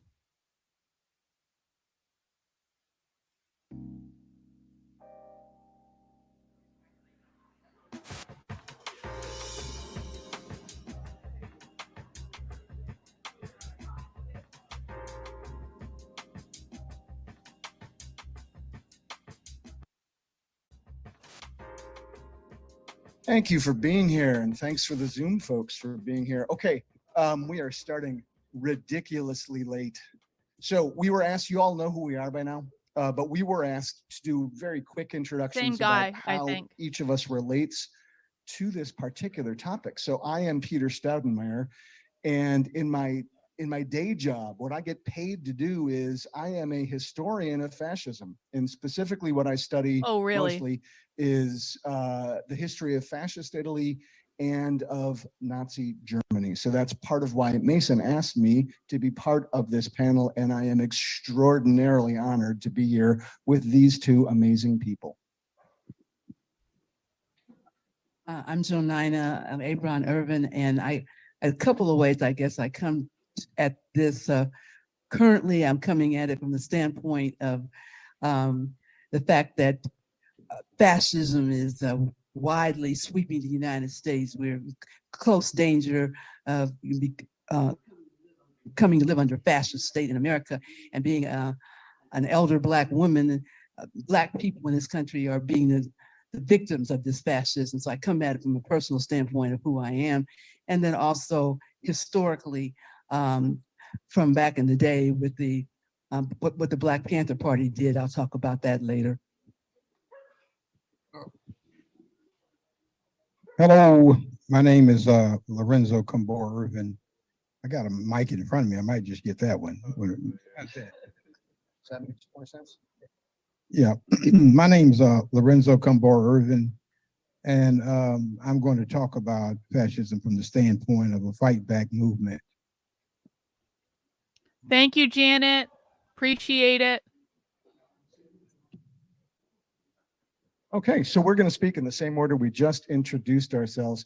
I'm going to start us off with a very, very brief set of claims. I thought the best way I could contribute to today's discussion was to put forward first 3 very condensed claims about fascism, and then 3 very condensed claims about anti-fascism. And I'm going to do that against the backdrop of the last 100 years of history, since the world's first fascist movement appeared in Italy in 1922. My claims aren't even especially historical for what it's worth. That was an extreme close-up. Because that's my background. That's how I think about this stuff. So without further ado, I'll start with my 3 condensed claims about fascism.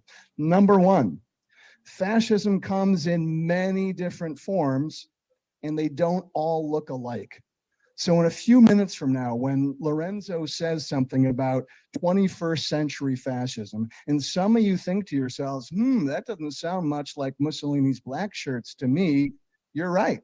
It doesn't, because it's not 1922 anymore. The historical conditions have shifted, and that means that the way that fascism manifests itself has shifted along with it.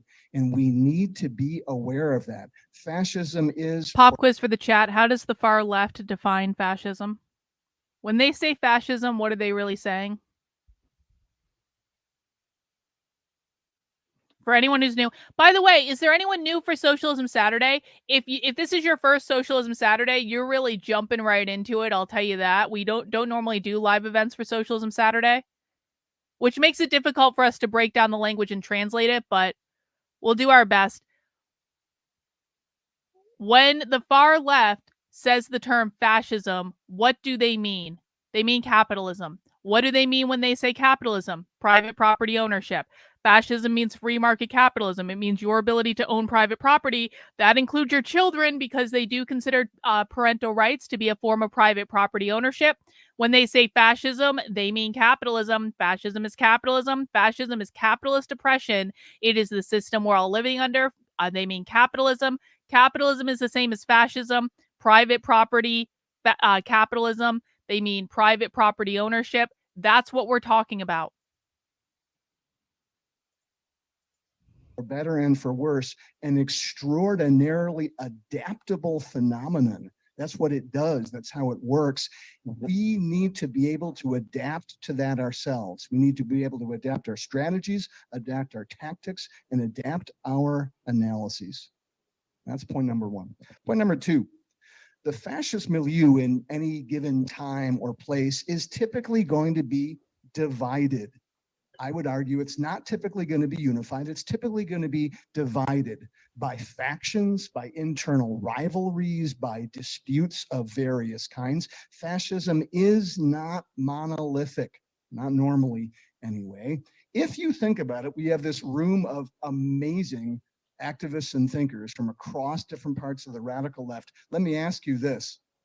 Is the radical left monolithic? No. Do we have our own factions and internal rivalries and ongoing endless disputes? Yes, they do. No. Fuck yes, we do. Yes, they do. The exact same thing is true of the radical right. That is one thing I have learned in years of studying the radical right. In that respect, not in others, but in that respect, they are. Breaking news, guys. Breaking news. Leftists figure out that the right is filled with infighting and bullshit.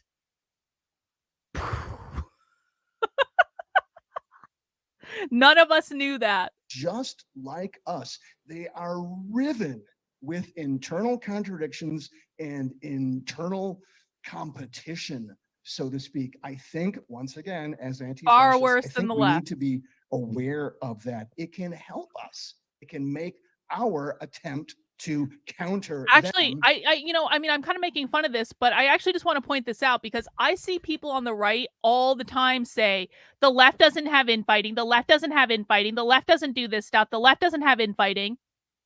The left is flat out telling us in this, we've got infighting, we've got factions, we don't always agree.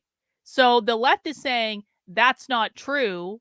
And the right doesn't know that, because the right doesn't actually understand the left at all. The left has infighting, just like the right has infighting. The reason that the left wins is ultimately they are significantly better at handling their infighting and their conflict and their disputes. They actually have a manual that's about this thick. I saw it at the Socialism conference that walks through all the ways in which they handle conflict internally. Now, I'm not saying everyone uses that manual, but they really have thought through, how do we address like disagreements within the group and move forward in a productive way? And ultimately, they're more committed to the goal of abolishing capitalism, abolishing private property ownership, more than they are committed to infighting with each other. And there is at least some recognition that they do need to work together. So even when they do have infighting, they handle it far more productively, and typically they handle it more privately than the right does it. The right is moronic about this. They if they don't like someone, they smear that person, they defame that person, they drag that person in the media, they plant hit pieces on that person. They get in these massive fucking feuds. It's so stupid. But my bigger point is the right actually believes that the left doesn't have infighting, and they're wrong. But the left knows that the right has infighting, and the left, what he just said, is that we need to use this to our advantage. Yeah, do we have our own problems? Yeah, we do, but we can use their problems to actually defeat them. No, they do. They don't consider Democrats and liberals to be the right, but they also don't consider them to be the left. So Democrats and liberals, to these people, they're not someone they don't like Democrats, they don't like liberals, they don't like progressives. They think they're all too close to capitalism. They don't want to work with any of them. They don't play nicely with any of these groups. It's another thing the right doesn't understand, by the way. Like what we're watching right now, none of these people work with Democrats, they don't work with liberals, they don't work with progressives. Anyone who says that these groups are socialist is a fucking retard. Like, real socialists do not consider Democrats or liberals or progressives to be socialist. And they say it flat out. So no, they don't consider them to be the right, but they also don't consider them to be the left. They're kind of like in a nebulous, like, we don't really give a fuck about you territory. Thank you, Jane. I do appreciate it. It can make those attempts better if we pay attention to those internal contradictions within the fascist camp. Their ultimate objective is to abolish capitalism, which is specifically defined as private property ownership. When they say private property, they mean your ability to own a home, your ability to own land, your ability to own a private business, your ability to own an apartment rental or an Airbnb, your intellectual property, your parental rights, and your individual liberties. So I'm going to say that again. These are all the things that they define as private property. And I have them saying this on video. This is not something I'm making up. This is something I've seen them say directly in their trainings. Your ability to own a home, your ability to own land, your ability to own a business, any business, even if it's a small business, your ability to own an apartment rental that you rent out as a landlord, your ability to own intellectual property, your ideas that you come up with, your parental rights. They consider parental rights to be a form of private property, and your individual liberties, your freedom of speech, your freedom of religion, so on and so forth. That is what they want to abolish. That is how they define capitalism. So crony capitalism, corrupt capitalism, none of that is what they're talking about. That's not what they're talking about here. They also want all healthcare to be free, public, and universal. They want all energy and gas to be free, public, and universal. They want all education to be free and public. And what that means is there will be no private healthcare. There will be no private energy providers. There will be no private education. They also want all food to be provided by the state to the people. So that means the government controls the food supply. I think you can start seeing the problem. They want to eliminate this because they believe it will solve all the world's problems if they eliminate private property. That's what equity means. Every time you see equity, you should be thinking the abolition of private property. That is literally what equity means. Everyone has access to the same resources for free, provided by the state. Every equity department you see in a school district, every equity professional development position, that is what that means. So to speak. Okay, my third point about fascism. Some of those fascist factions, I said some of those fascist factions in some historical conditions will take on an insurgent character. This is where my Because it's going to be controlled by the state. That means the state decides if you heat your home in the winter. That means the state decides how much gasoline you get to drive your car. The state decides where you travel. The state decides if you have electricity or not. What do you think we're talking about like North Korea here, bro. That's what we're talking about. That's because Who do you think these people are? When I say the woke left, who do you think these people are? It sounds like communism because it's communism. And they're winning. And they're winning badly. And we are all going to lose if people don't start waking the fuck up. Points will start to become a little bit more provocative and controversial. Some of those fascist factions in some historical conditions will take on an insurgent character, and they will turn against the status quo of their society. They'll start to see the conservative establishment no longer as their friends, but as their foes. In some cases, this is where it gets a little weird and paradoxical. In some cases, they'll even be anti-capitalist. In some cases, they'll even be anti-statist, as bizarre as that sounds. When this phase of fascism kicks in, it makes our job harder. It presents a real challenge for anti-fascists who see ourselves as on the radical left. Does not make our job impossible. It just means we need to really think through, how do we counter that version of fascism?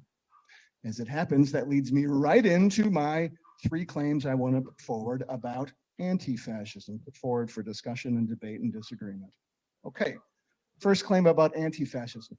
Effective anti-fascist movements have historically been grassroots organizations. Janina said something yesterday in the afternoon session yesterday that I really appreciated. Comes straight out of her book, Driven by the Movement, about how successful movements have been carried by their rank and file members, not necessarily the ones who get a lot of the media attention, not by the ones who show up in mainstream historical accounts, but the folks who do the work at the ground level. And I think that is absolutely true for anti-fascist movements historically as well. And I want to sort of remind us of that. You don't always learn about them. Sometimes we don't even know their names anymore, because sometimes they didn't survive. Partly, that's one reason. But that's the people who really moved those movements forward, and the ones who are moving those movements, anti-fascist movements, forward today. I want to keep that in mind. Grassroots, bottom-up driven organizations. That historically is what has made for effective versions of anti-fascist struggle. Point number 2, effective anti-fascism has an international outlook or an international orientation. It is able to connect struggles across borders. The figure I like to think of here, it's a little unusual. We don't necessarily think of this person as an anti-fascist first and foremost, but the figure I like to think of here is W.E.B. Du Bois. Really fascinating. Think about it. He was born just a few years after slavery was abolished in this country. He lived through the era of classical fascism in Europe from the 1920s to the 1940s. Du Bois worked really hard to try to form international anti-fascist connections during those decades at a time when he had a lot of other demands on his political attention, to put it mildly, at a time when he didn't have to do that, when everyone would have understood, the rest of you folks could take care of that, I got other shit to do. Du Bois didn't do that. Du Bois's insight was, if we want to have a real struggle against white supremacy in that historical period, it's gonna have to include a global fight against fascism, a global fight against fascism. You can't just leave it up to the Roosevelt administration. What other difference do you notice about this presentation? And if we're going to keep complaining about the audio from the first presentation, let's actually have an honest conversation about it. What other differences do you notice between this presentation and the private training that no one else had access to, that we watched earlier, that people wasted because they were complaining about the audio the whole time? What other differences do you see? Are there any others? I'll wait for you to answer that question before we continue.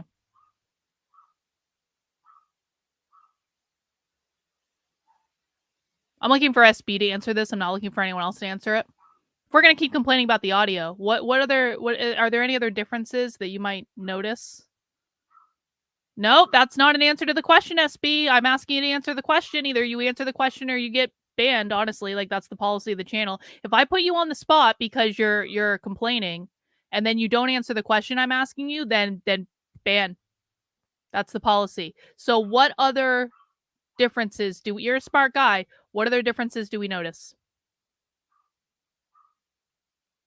We're waiting.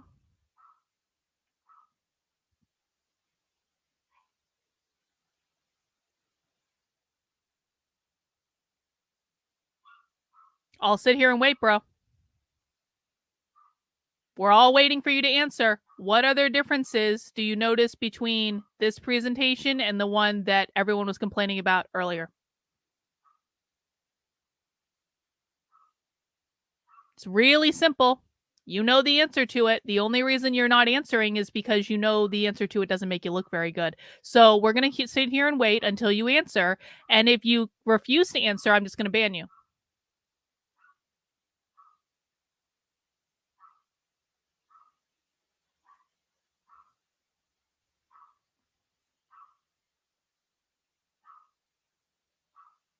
Well, no. This is not the answer to the no. Fuck you. You could have just answered the question. If the next thing that you chat in is not the answer to the question that I'm asking, you will be banned. What is the difference between this presentation and the one we watched earlier? In the time it took you to type this, you could have just answered the question. What is the difference? I've had it with the fucking complaining. What is the difference? Remember, guys, when you come to these streams, you are in my classroom. I am the teacher in the class. You are the students in the class. We are not on equal footing. If you insist on complaining and whining in my chat, then there is a very good chance that you're going to be put on the spot just like this. And if you don't remember in those times that I am the teacher of the class and you are the student of the class, and that is the hierarchy that we have here, then you aren't going to be here for very long. So what is the difference between this presentation and the last one? And you're still not answering.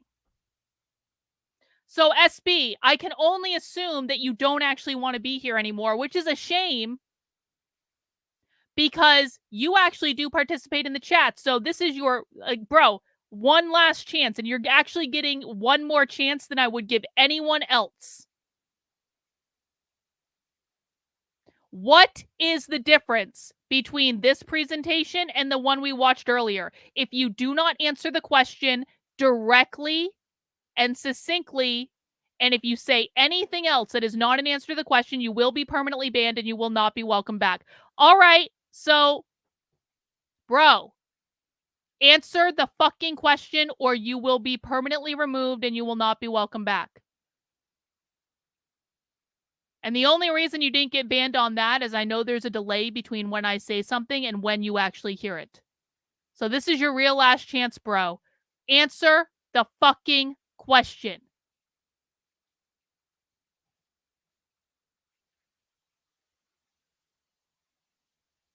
We're wasting time on you now. You don't know the answer. Are you a retard? You don't know the answer between what is the difference between this presentation and the one we watched earlier? Are you fucking stupid? Are you failing the IQ test to be here? This is a pretty obvious answer, bro. What is the difference between this presentation and the earlier one in which people basically ruined it by complaining about the audio the entire fucking time? What is the difference? If you can't answer this, you are not smart enough to be here. We're waiting on you.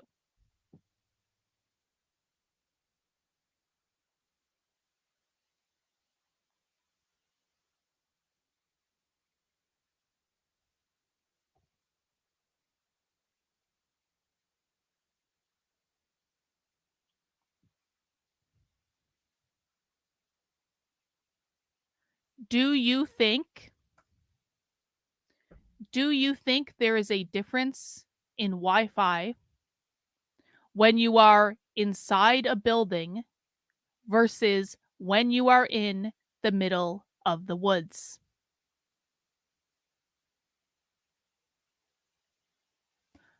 I gotta say, bro, I'm really disappointed in the level of retardia that I'm seeing out of you today. You don't know the difference between a presentation that's in a building and a presentation that's being streamed from the middle of the woods?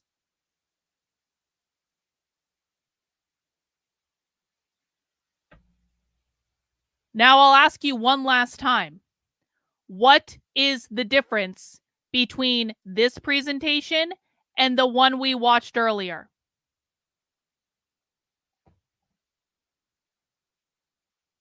You can go ahead and answer the question now that the answer has been given to you to indicate to me that you are at least listening. Because if you can't listen, you don't need to be here.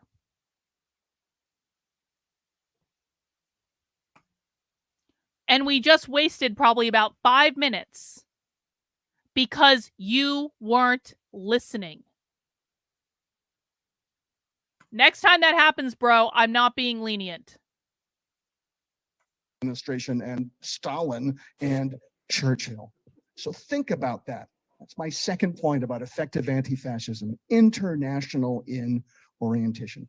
Okay, my third and last point, and then I'll shut up. Effective anti-fascism takes race seriously in all of its dimensions. And it takes white supremacy seriously in all of its dimensions. I am the last person on this panel who should be pontificating on that particular topic. The reason I mention it is this is the point where so many white anti-fascists over the last century have fallen short, where we have failed to live up to our own best principles. And I want to note that where white anti-fascists, not always and not everywhere, but a whole lot of the time, have failed to recognize how flexible white supremacy. See, this is, I'm just saying, this is actually the appropriate way to handle this if you disrupt my chat for 5 minutes because you're being a retard. This is the appropriate, you know what? Bygones, all's forgiven. You did the right thing. Didn't even have to ask you to do it. Thank you, SB. Appreciate it. Supremacy is, how much it can surprise you and change around you and not work in the same way that it worked where you were growing up, wherever you grew up, etc. And where I'm saying we now as a white anti-fascist myself, where we fail to adapt ourselves to its own adaptability. And I want to make clear, I don't say this because I want white anti-fascists to be ashamed about that historical failure. I don't like shame. I don't think that's a useful political emotion. I say it because I want us to confront it. I say it because I want us to think about, what does that mean? What does that tell us? What can we do to think through that set of historical shortcomings? That's it. Thank you so much for being here. I am so looking forward to what Janina and Lorenzo have to say. Have to listen long.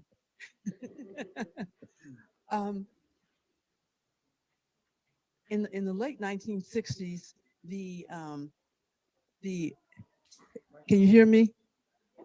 Is it on? Okay. In the late 1960s, the FBI started a program. It was called the Black Nationalist Hate Group Program, and it was directed against the Black Power movement. The government, the police, the politicians, they were all alarmed at the growth of the Black Power movement. So the FBI set out on a campaign to disrupt, destroy, that's dismantle. 100% a wig. You those can are the see, 3 words you can find if you get that right document here. that J. Edgar Hoover, he wrote it out to all the FBI He hasn't field put it on offices great. in the United States. We must disrupt, dismantle, and destroy Black nationalist hate groups. Like, for instance, the Black Panther Party was not in the original list. It didn't get added till 1968, but you had groups like the Student Nonviolent Coordinating Committee, which Lorenzo belonged to that. You had groups like Dr. Martin Luther King's Southern Christian Leadership Conference and other groups. that they were setting out to destroy, disrupt, and dismantle because of what they were doing in the United States. So this was a well-coordinated campaign among the FBI offices, field offices around the United States in 1967 when this program got started. Now, fortunately for us, in 1970, 71, you had a group of See, Bob here is thinking like a conservative because Bob doesn't realize that what we're talking about is the complete overthrow of the United States government, the complete upheaval of all private businesses to where there will be no private business anymore. And you will go and you will do the job that the state assigns you. And if you do not go and do the job that the state assigns you, you will not eat.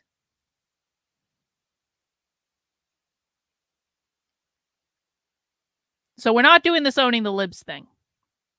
What we are talking about when we are talking about socialism and the people who are driving every crazy idea in the world today is the overthrow of the current system in the United States as we know it.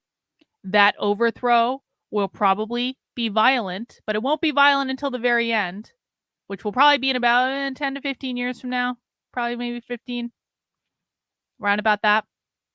Once that overthrow happens, you will not be able there'll be a transitionary time, but in what will ultimately be is that you will not own a home. You will be assigned a home to live in by the state. You will not own land. No one will own land. You will not own any private business because you will be working the job that the state assigns you. And if you do not work the job the state assigns you, you will not get your food rationing coupons because the state controls all food production. They will eliminate money as we know it. They do not want money to exist. They do not want banks to exist.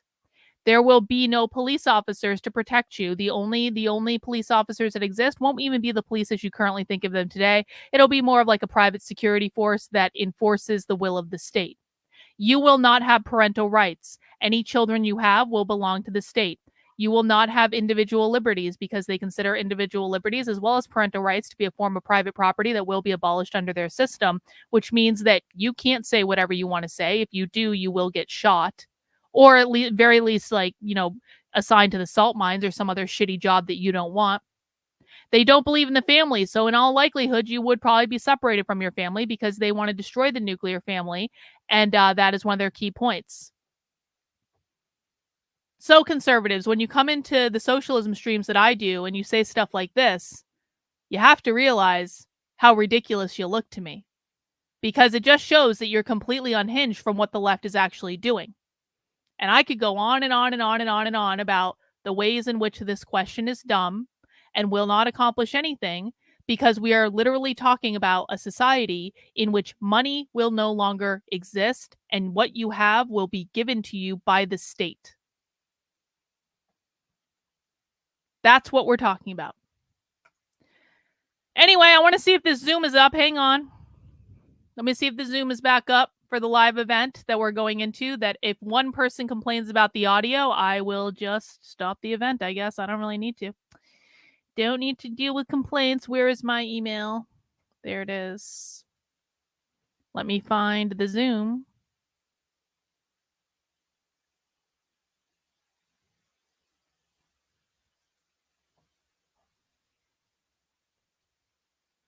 Guys, we're going back into a live session. This was just an intermediary session to get us through the live one, but I just want to see if the Zoom is up. So I need to be quiet for a second. Just keep in mind that what we are going to be watching is a live training from a live socialist event that is streamed live from the middle of the woods. That is what Spy Stream is. It's when we go inside live events. I cannot control their technology issues. I cannot fix their technology issues. Every minute you spend complaining about their technology issues is a minute that you're not listening. Let me see if the Zoom is up.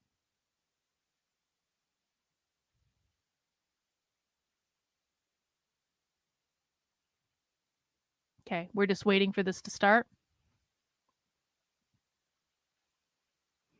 And if you guys don't like my attitude and you don't like my tone, I promise you that I will be far nicer to you than the left will ever be. So consider it training.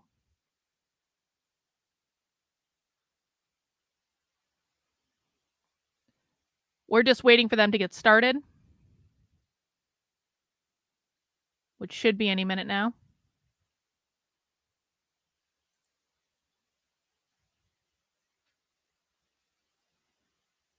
I would like to go back and watch this at some point. If I'm being mean to you, it's not because I'm just being a bitch. It's because if you think that dealing with me is difficult, you are not cut out to deal with the left. At all. In any way. The right has gotten so fucking soft. And if you think that the left cares about your feelings, I promise you they do not. They care less about your feelings than I do.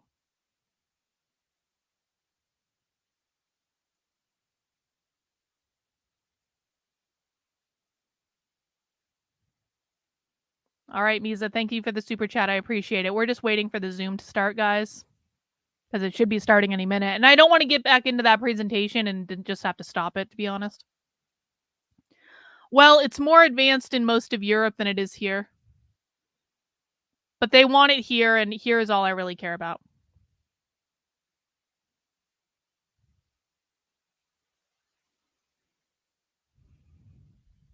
But yeah, the UK is pretty fucked, to be honest. Like,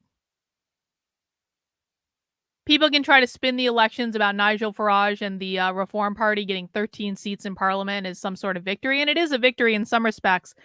But, like, the UK is fucked very, very, very badly.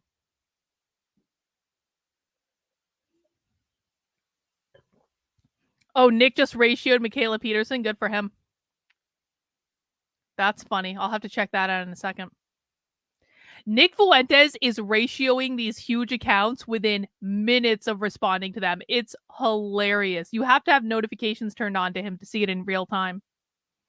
We're just waiting for the Zoom to get started, guys. We are going inside a live training. We watched part of their training earlier. Then they took a break to do small group sessions, and now we're going back in. So this is a Socialism Saturday spy stream crossover. First time ever.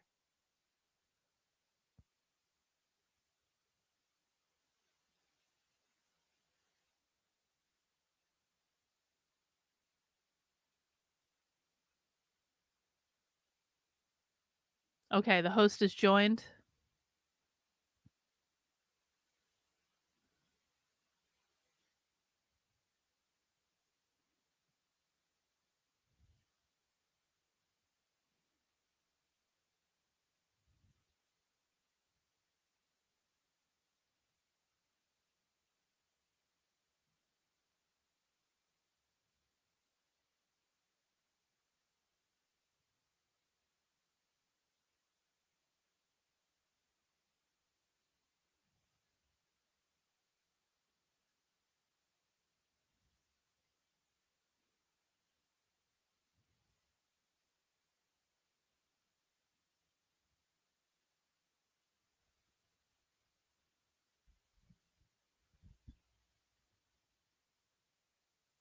Recording in progress.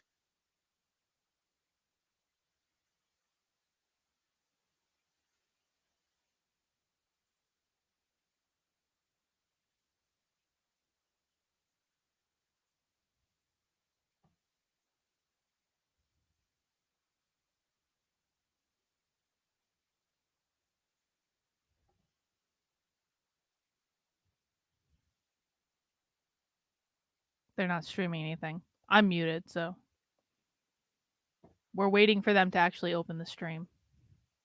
This is socialist technology problems.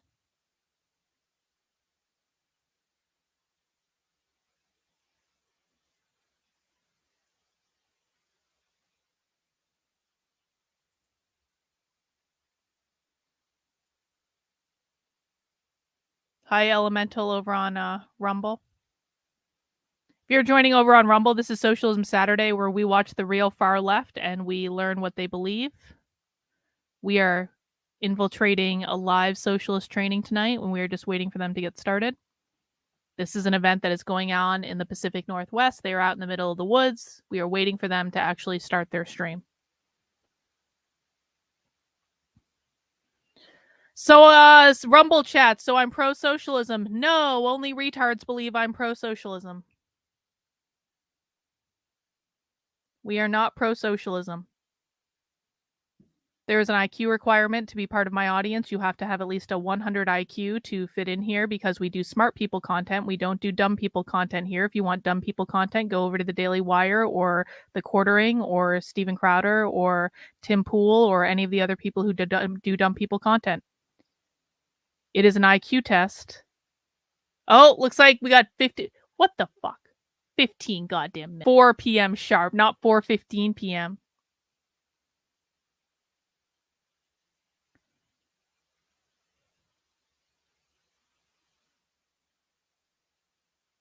Anyway, what I was saying is it is an IQ requirement to assess whether or not I am pro-socialism or anti-socialism, and if you can't do the basic research to figure that out, then you might not be smart enough to be here, but I don't know, stick around and I guess we'll see. And if you think I'm rude, because I now have people complaining on Rumble that I'm rude, I promise you the left gives less fucks about your feelings than I do.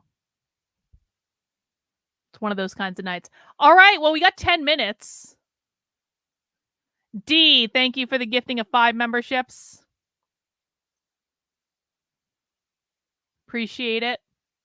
Who got a membership? 2 ladies got a membership. Everyday Therapist got a membership. Mark got a membership. Sandy got a membership. Benjamin got a membership. Appreciate it, guys. All right, well, we have 10 minutes before this gets started, so let's go back to the other presentation. I've got the Zoom up so I can see when it starts, and I will bring us back to the live session when it starts, but yeah,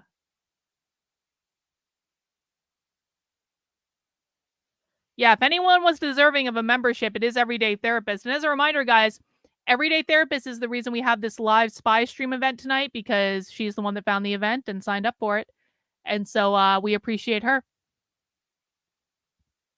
All right, let's just watch a little bit more of this since we got about 10 minutes to spare. White left activists in Media, Pennsylvania, they went in and liberated documents from the FBI office. I don't want to say stole, they liberated these documents that talked about this Black nationalist hate program. And of course, there was also an FBI counterintelligence program against what they called the New Left, which this would have been, you know, a white left radical activists. And the Black Panther Party, we call white activists mother country activists, mother country being the United States. But anyhow, there was also a program against them. So we had these white activists in Media, Pennsylvania, went into an FBI office and liberated these documents, okay, that spelled out the Black nationalist hate program.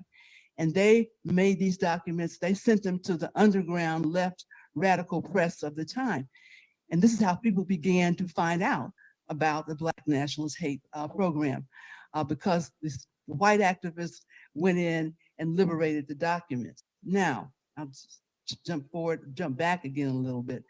The Black Panther Party was a primary target of the Black nationalist hate program actions by the FBI. And if you want to read more extensively about the if you want to read more extensively about this program, I refer you to the, you can Google it, the Church Committee report. Frank Church was the chairman of the U.S. Senate Intelligence Committee back in the late 1960s. And because of the documents that were liberated from the FBI office, the U.S. Senate, you wouldn't think they would do this, but they began an investigation. What is the FBI doing and what are these other agencies doing? So if you Google that, the Church Committee report, you will be able to find detailed information about the Black nationalist hate program and the campaigns waged against the white radical left of the time. So at any rate, this is how all this information came out. By the time that, you know, this campaign, as it was being waged, as I said, the Black Panther Party was the primary target of the Black nationalist hate program. At some point in the Church Committee report, they say that of the, you know, maybe 295 specific actions that they could document from the Black nationalist hate campaign by the FBI, also called the counterintelligence program. Of those 295, 90% of those actions were carried out against the Black Panther Party. And that included false imprisonment, murder, assassinations, all those different things. We don't even have time to even begin to touch the surface of those. So in 1969, the Black Panther Party decided to put on a national conference, United Front Conference against fascism. All right. And it invited, activists, Black activists, people of color, white activists from all over the country to come to California. They didn't have it in Oakland, where the Black Panthers headquarters were per se. They had it in Berkeley, California, which, was a lot of the radical white left activists had been active in the free speech movement at the University of California, Berkeley. So they had this conference in the summer of 1969 in Berkeley, California. And again, I refer you, I can't go through every point of this conference, but if you just Google that, Black Panther Party 1969 Anti-Fascist Conference, you'll be able to find a wealth of information.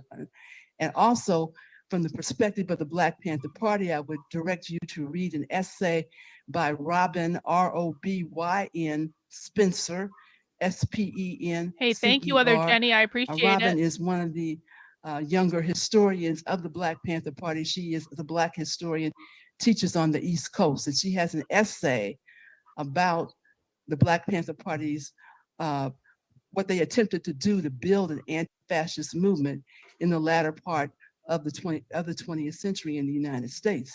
And this conference brought activists, a couple thousand people from around the country. Now, this was at a time when the Black Panther Party had suffered severe repression, imprisonments, false imprisonments, assassinations. But that was one of the reasons that led the Black Panther Party to want to organize this conference, because of the severe repression, being the target of 90% of the Black nationalist counterintelligence program actions. And one of the things that happened at the conference, and I can't go through all of it bit by bit, we don't have time, but read Robin Spencer's essay. She does a really good job of breaking it down. Unfortunately, for the conference, it did not have as many Black people at it as the Black Panther Party had wanted. In fact, the majority of the people who attended were white activists from around the country, for which the Black Panther Party was criticized severely. They said, well, you're holding this conference and people of color are the ones who are catching hell from fascism, but you didn't have enough people of color at the conference. And, there were a lot of reasons for that. And again, I can't, Robin goes into that in more detail, but I just want you to know that, sometimes you try to do one thing, and the Black Panther Party was successful in holding the conference, but we didn't get enough people of color there that we wanted. So I say that because many people don't know about the Black Panther Party's role in the late 20th century of trying to organize against fascism. So to summarize, what happened in the aftermath was that because of the severe attacks against the Black Panther Party, the party reached a point where it would no longer authorize new chapters to start, because there was so much chaos, so much stuff going on. So many people, what was started was called a national committees to combat fascism, against fascism. That's what Wayne joined when he first got out of Vietnam and came back to Detroit. It was a national committee to combat fascism. Many of these chapters, these groups were precursors to Black Panther Party chapters that later developed once the Black Panther Party felt like it could again begin to say, okay, we can open up new chapters. So we had these National Committee to Combat Fascism chapters around the United States that became precursors to some Black Panther Party chapters. And I'm going to sum it up there. I just wanted people to be aware that the Black Panther Party played a very significant role, although it was not totally successful, but did play a significant role in starting anti-fascist movement in the late 20th century in the United States. Lorenzo. All right, we'll end that there because we should be getting started soon with this other presentation. No, so I want to say, honestly, most of the time, and this pisses people off when I say this, but honestly, Black female socialists are usually the ones that I'm actually not worried about. Because here's the thing. Do they have crazy leftist ideas? Yes. But I actually find the black female socialists to usually be more focused on things that are actually going to like they're concerned about legitimate problems. They're concerned about legitimate problems like around education. Education tends to be their biggest one, to be honest. And I find them to be a lot more genuine in their concern than I do the white liberals, the white socialists, honestly. So usually I don't actually mind them that much. All right, let me go back to the Zoom because they claim they're getting started in 1 minute. And I'm sorry, guys, it's a live presentation. So if they're not getting started in 1 minute, it's not my fault. It's their fault. But again, this is a very special crossover edition of Socialism Saturday and Spy Stream, in which we watched a live socialist presentation earlier. Hopefully they get their audio shit together, but if they don't, we're still going to be watching the second part of this live socialist presentation. This is coming to us from the woods in the Pacific Northwest, so everyone just be a little mindful of that. And we're just waiting for them to get started. Escrows over on Rumble says, Google says I'm a libertarian. Hey, for once, Google is actually correct. I am indeed a libertarian.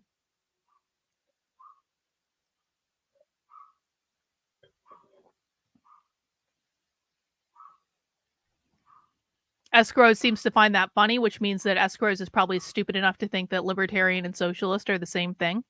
I would expect nothing less from a low IQ retard conservative, but hey. Typical.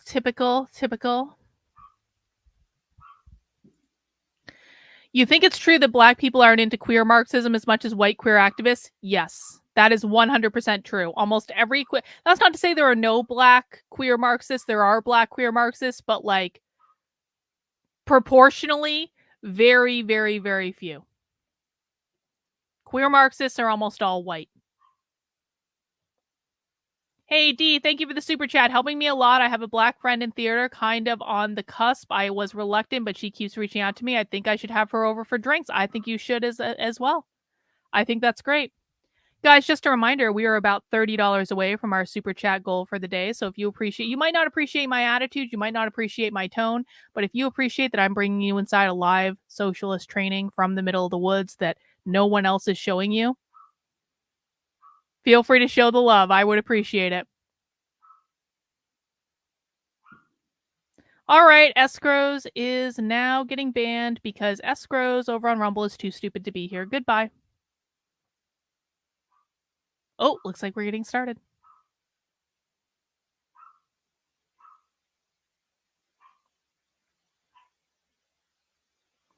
Yes, I do agree that black socialists, the women are more, they tend to be more grounded in actual like things that are impacting the people around them and like in the real world. I agree with that.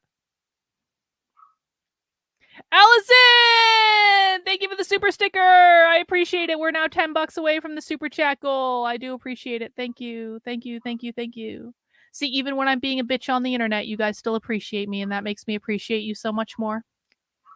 Thank you. We are just waiting for the live stream to kick back up from the middle of the woods in the Pacific Northwest to hear them complain about capitalism some more.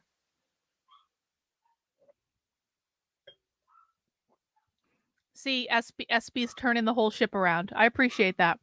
I appreciate it when I yell at people and I get stern with people and then they come back and they just turn the ship around. I'm like, that's all I'm asking for. Just asking just for everyone to be chill, man. That's all.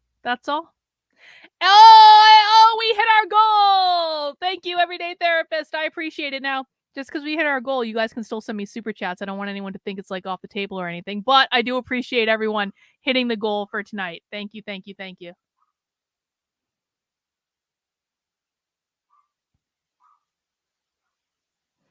Yo, now we're way past the goal because of Brucey. By the way, that Nick Fuentes ratio is epic. Michaela Peterson basically said that Twitter should be censoring everyone that calls people rats. And then Nick responded being like, your father called me a rat just last week. Thank you, Brucey. I appreciate you. See, this is when you get me in a better attitude, when we meet the super chat goal.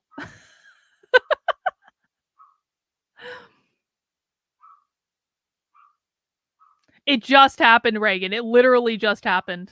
It's fucking epic, though.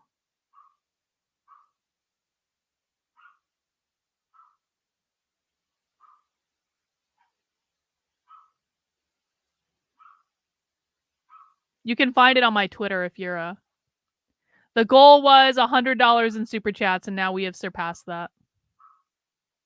We're just waiting for the live stream to get started, guys. I will not be talking during the live stream because we will be watching the live stream, but I can talk right now because the live stream hasn't started yet.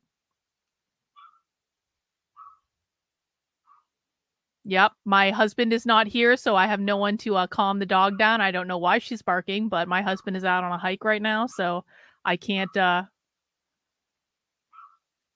I'm sorry. I'm sorry. Yelling at her does nothing. So.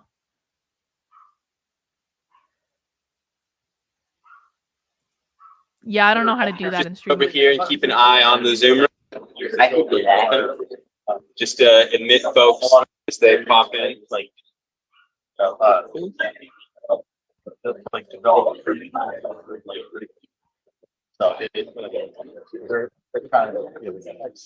Yo, thank you, D. Appreciate it.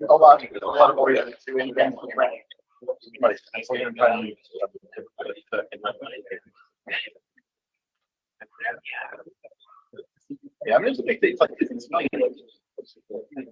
Yeah.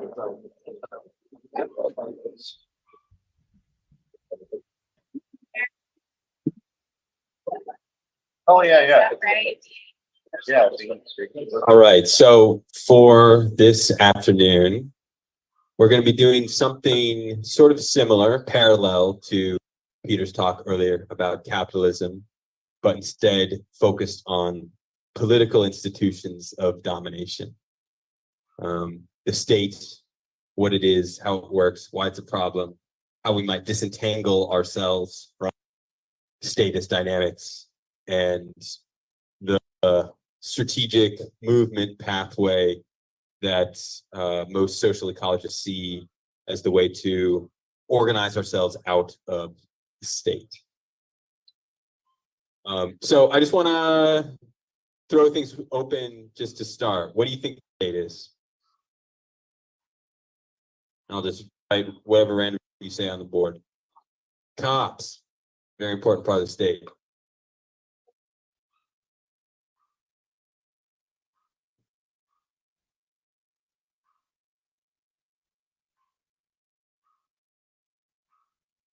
The institution with monopoly on physical and symbolic violence. Monopoly on violence.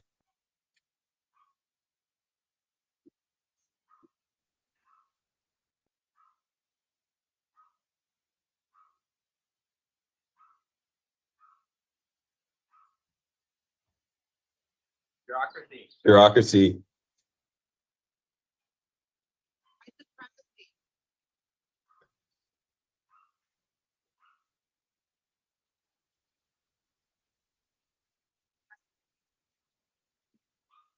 Did I hear taxes?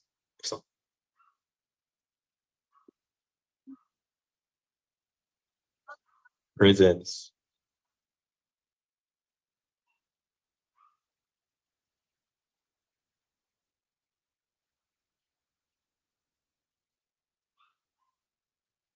You can come in.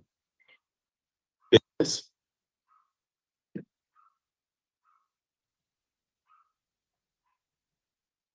We've got a lot of constituent parts of the state on here. What are some ones we're missing? Okay.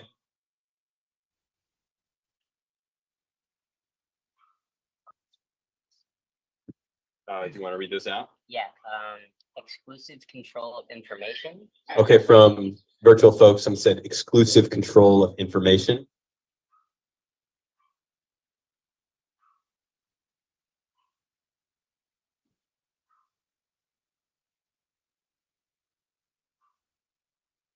Charismatic politics and white. Charismatic politics and whiteness. Just related to white supremacy, as someone who said earlier. Enforcement of property.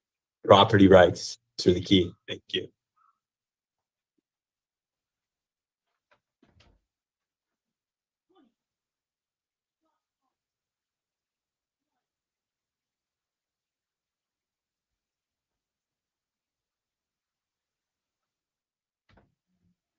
Management of society. Okay, I think we might be able to merge those two. That's excellent. I'm gonna move along up. There aren't more things to say, but build up the whiteboard. But these are all a really good start. I want to just want to note that there's a lot of moving parts to various conceptions of the state, because the state is a historically complex institution that it's hard to tell a very simple story about. None of the states have the same history.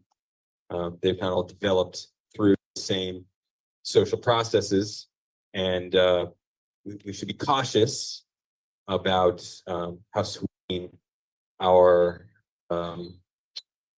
generalizations about what the state is and how they work historically. But kind of breaking it down into some of its core constituent elements, I think it's really important for getting into how it operates in present society and what the further unpacking those particular histories that have given rise to the state. I want to touch on briefly some current ideological conceptions of what the state is, its purpose in society, maybe boil to the more productive conversation that we will want to have. So in liberal political theory, the state is seen as a neutral arbiter, and an entity can exist above all classes and interest groups through which they can sort out their disagreements without resort to continuous fractional violence between those. And this vision, even though it's like something that comes out of or is crystallized in later Enlightenment democratic theory, actually has its roots in European feudalism. The concept of the purpose, the social function of the king, being whose job not necessarily to tell what to do all the time, but whose job is to protect and to resolve disputes among various parties in the aristocracy. And with the emergence of the modern state, that vision has kind of been the story that the state and liberalism have to tell about themselves, about why this institution exists. I think I might not need to point it out, but that is a pure fiction that has very little to do with the actual political history of the state and its process of development. Certainly not in the West, and different story in different concepts as well. I think it's worth noting as well what an alternative vision of what the state is from Marxism, which is their definition of the state, that it is a body of armed men or of armed individuals whose action is for the suppression of a class. And the purpose of the state in feudalism is the organization of violence by the aristocracy to suppress peasantry, the serf class. In capitalism, they see the state as the institutions of violence we've documented here: the military, the police, the courts, prisons, for the social control of workers in the present. And this is something we can dig into in small groups. I don't want to go on too many tangents here. But I think it's also worth leaning into the historical analysis of the state that comes from anarchism, which more closely with, I don't remember which of you said this a minute ago, is an institution that facilitates minority rule over society at large, being a top-down command and control institution that has the purpose of centralizing the civic functions of society in the hands of a particular political class. I think, as I alluded to before, I think it's really important to understand the state in historical terms. Much like capitalism, the state has not always been here. It's a much older institution than capitalism, but there have been no states through the vast majority of human history. And indeed, even within the majority of the state's history, the vast majority of human beings have not lived under state systems. These are, to a degree, historically novel forms of social organization that have no permanence or necessity for the organization of functional human societies. The history of the state is, I'm not going to really explore. We don't have several weeks to talk about this. But I think it's really important to understand the deeply close, entangled relationship between the development of the state and warfare. The American sociologist Charles Tilly put this best, that war made the state and the state made war. And this is true for both the early forms of state societies as well as the development of the modern state, even though those look very different from each other. The early states being forms of social extraction formed by warrior classes. And the modern state, including, most importantly, things like bureaucracy, taxes, other civic institutions that don't necessarily have a clearly violent or military function. That these things were created in Europe and the Middle East. The Ottomans were the real pioneers of these institutions for the purpose of mobilizing all society's resources for war and conquest.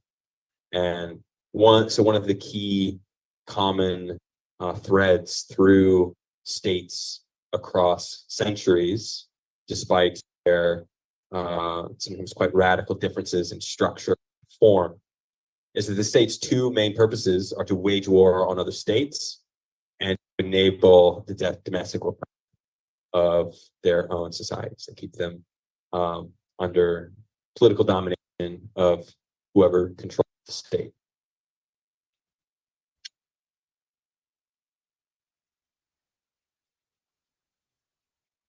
One of the other sorts of mythologies that liberalism tells as an ideological story that exists alongside and in parallel with the story about the state as a neutral arbiter that we need to solve disputes, is a story about representative democracy. That yes, we need the Leviathan, we need the big, powerful institution that is in charge of all of us to maintain social peace. But obviously that thing does bad stuff to us sometimes. And the solution is to broaden social control over the state through democratic elections. And representative democracy is the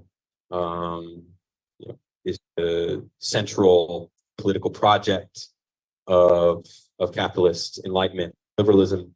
This is the form of governance that at the end of the Cold War, these liberal triumphalists declared as the end result of all human history. We've figured it out.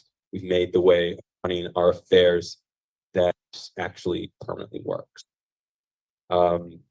And I think most of us here have healthy skepticism about the effectiveness of representative democracy translating popular will into public policy.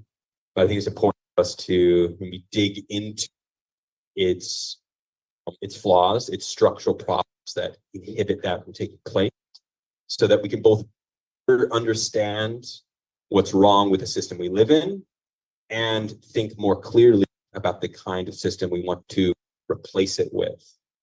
so that we are not reproducing some of the same errors. So there was a decade ago now, a study by a pair of economists who analyzed every congressional vote over the previous 20 years and mapped them onto opinion polling for different segments of American society. And they split those into those who fell into the bottom 90% of income, those into the top 10%, and those representing the interests of corporations. And their conclusion was that there is zero independent influence of the bottom 90% on what Congress actually did. This is, terribly surprising to all of us, but I think it's important statistical documentation. The basic purpose of representative democracy does not function as it claims to. So I want to open things up again for another brainstorm of what we think structurally or in terms of policy or how at least our political system is organized that prevents this from happening. One way to think about this is that meaning of represent means to make that which is absent present. So the story of representative democracy is we can't have all the people in the room deciding, but we can bring their voices into that process in some way through representatives to make it present. So I'm going to start erasing this, but start throwing other things at me.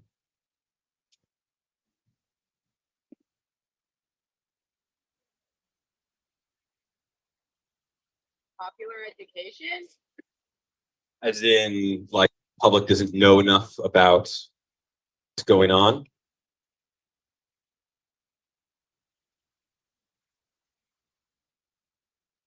Yeah. What? I think. Do you want to elaborate? I think I have like a different definition of like, well, I guess like interpretation of popular education where it's like not only are we talking about what maybe happened like within like the political sphere, what is going on in Congress, who are the actors and all that type of shit, but like, we heard of something like this happening before. How do we feel about what's happening? Like maybe we feel the effect of like the decisions that are being made at the top, but we're not like exchanging that story. So Like we're not speaking to each other about it. Yeah. So the way I would reframe that, and I think this is actually one of the single most important ones we try on the board, is there's no deliberative element to our democracy. We our power is constrained to a single day where we don't talk about issues at all, right? What else? Third-party facilitation.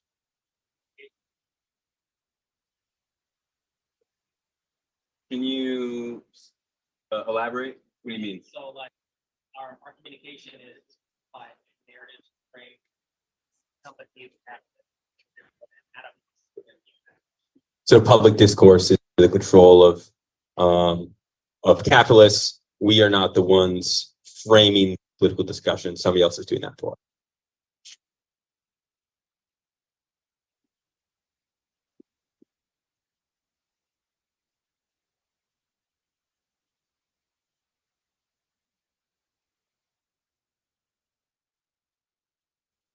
Yeah. There is a distinct opposition by the state to encouragement of critical thinking as a concept, because critical thinking mobilizes people, and mobilization is inherently opposition to the state as it threatens the will of the minority. If that makes any sense. It does.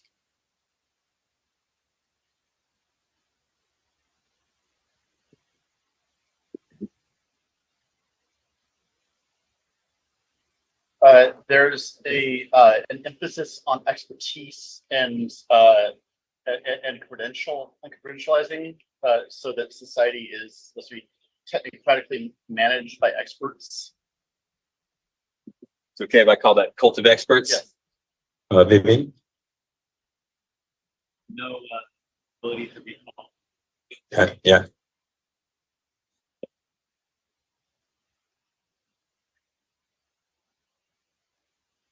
Another way we might frame that is that our representatives hold independent political power. They, by being elected, they have been empowered to make decisions independent of what we want, with the exception of leverage we might hold over them in the next election. Yeah.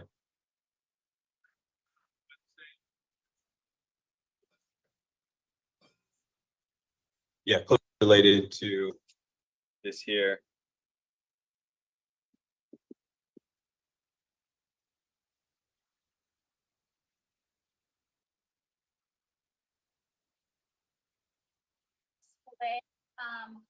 Lines and borders are randomly or not are drawn so that certain people represent certain people that don't.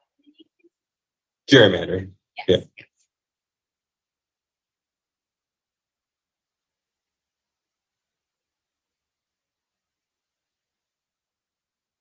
Yeah. Is anyone who's not spoken yet got one? Mhm.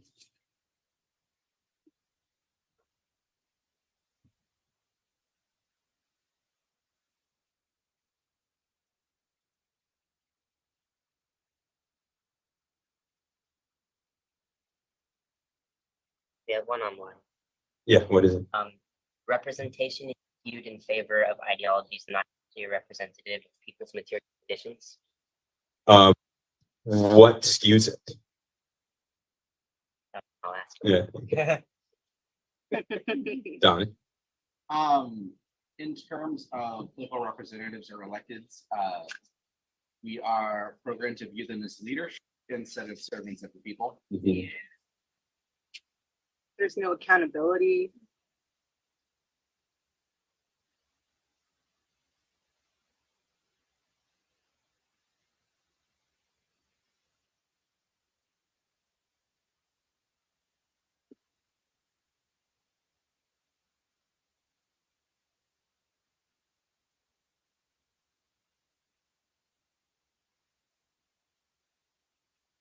Ron?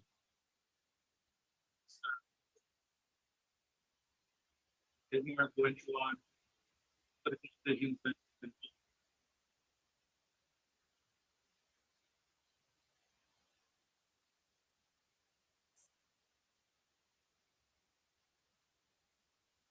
Yeah, that's definitely part of it. Yeah, hold on.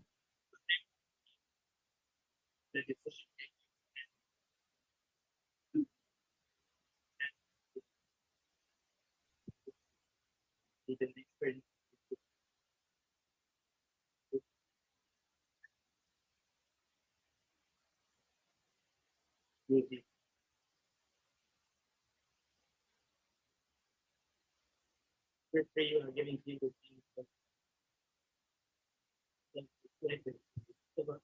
areas of taking.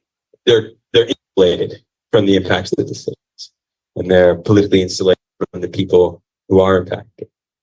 I think we might be able to split these list here into things that are constitutional questions, as far as like the legal structure of American politics, and systemic questions that are more innate to the representative politics, particularly in an unequal society. So, things like first past the post, our two-party system, the electoral college, gerrymandering. These are the results of the particular legal structure that we have. One of the that usually gets brought up, I'm surprised no one mentioned, is the role of money in politics, campaign donations, things like that. Awesome. That's another one that's in that bucket. But in my conversations with progressives, I think there's very strong overemphasis on the things in that bucket, explaining why our system is functionally democratic. And this is very easy to see when you do comparisons between the American system and parliamentary systems in other countries, which may employ things like multi-party systems that heavily restrict the role of money in politics, that are sort of the embodiment of the political reforms that people like Bernie Sanders would like to make.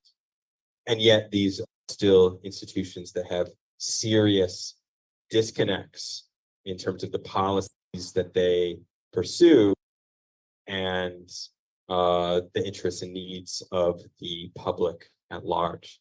And so I think those are important to talk about, and we also need to go a level deeper and think through in some of these more systemic terms about the limits of representation.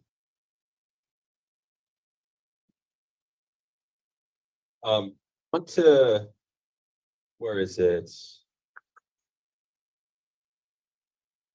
I want to dig into some of these at the top that you said at the beginning. Just do a little bit of like diagramming of how power works in a representative system to help illustrate for us what are other directions of power that would need to structure a system that is expansively and meaningfully democratic.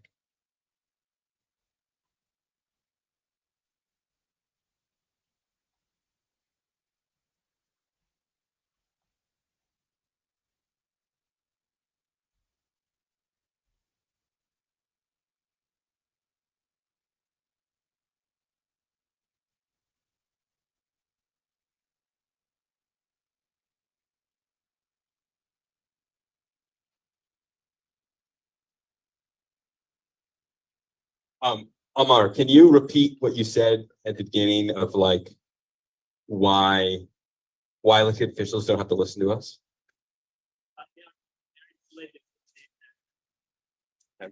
And what about like legally, structurally?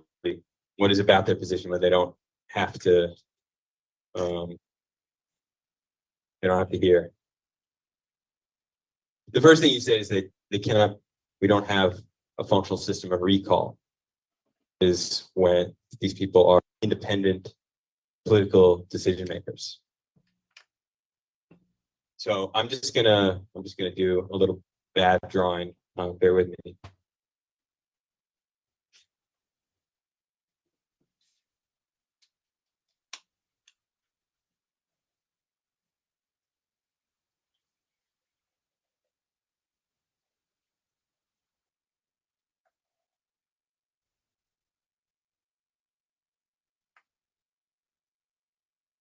So in a representative system, the power to make independent political decisions flows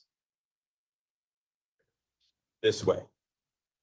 How the state works in a representative society is a select class of political decision makers decides what the state will do, and then the state carries this out through the various means of violence at its disposal. The direction of authority from representatives down onto the public. And our mechanisms for restricting that are a mix of constitutional limitations on what different offices of authority can do, and whatever symbolic leverage that we can exercise through elections.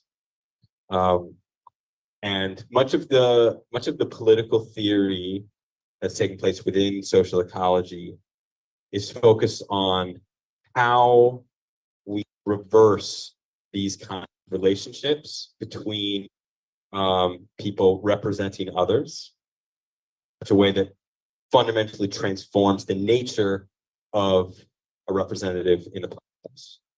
And this is because we live in large society. It's difficult to have deliberative discussion among 330 million people simultaneously. And coordinating decision-making across geography likely necessitates some kind of mediation between via institutions of political decision-making. That doesn't mean we need to set up the people carrying that process forward as independent, unaccountable decision makers.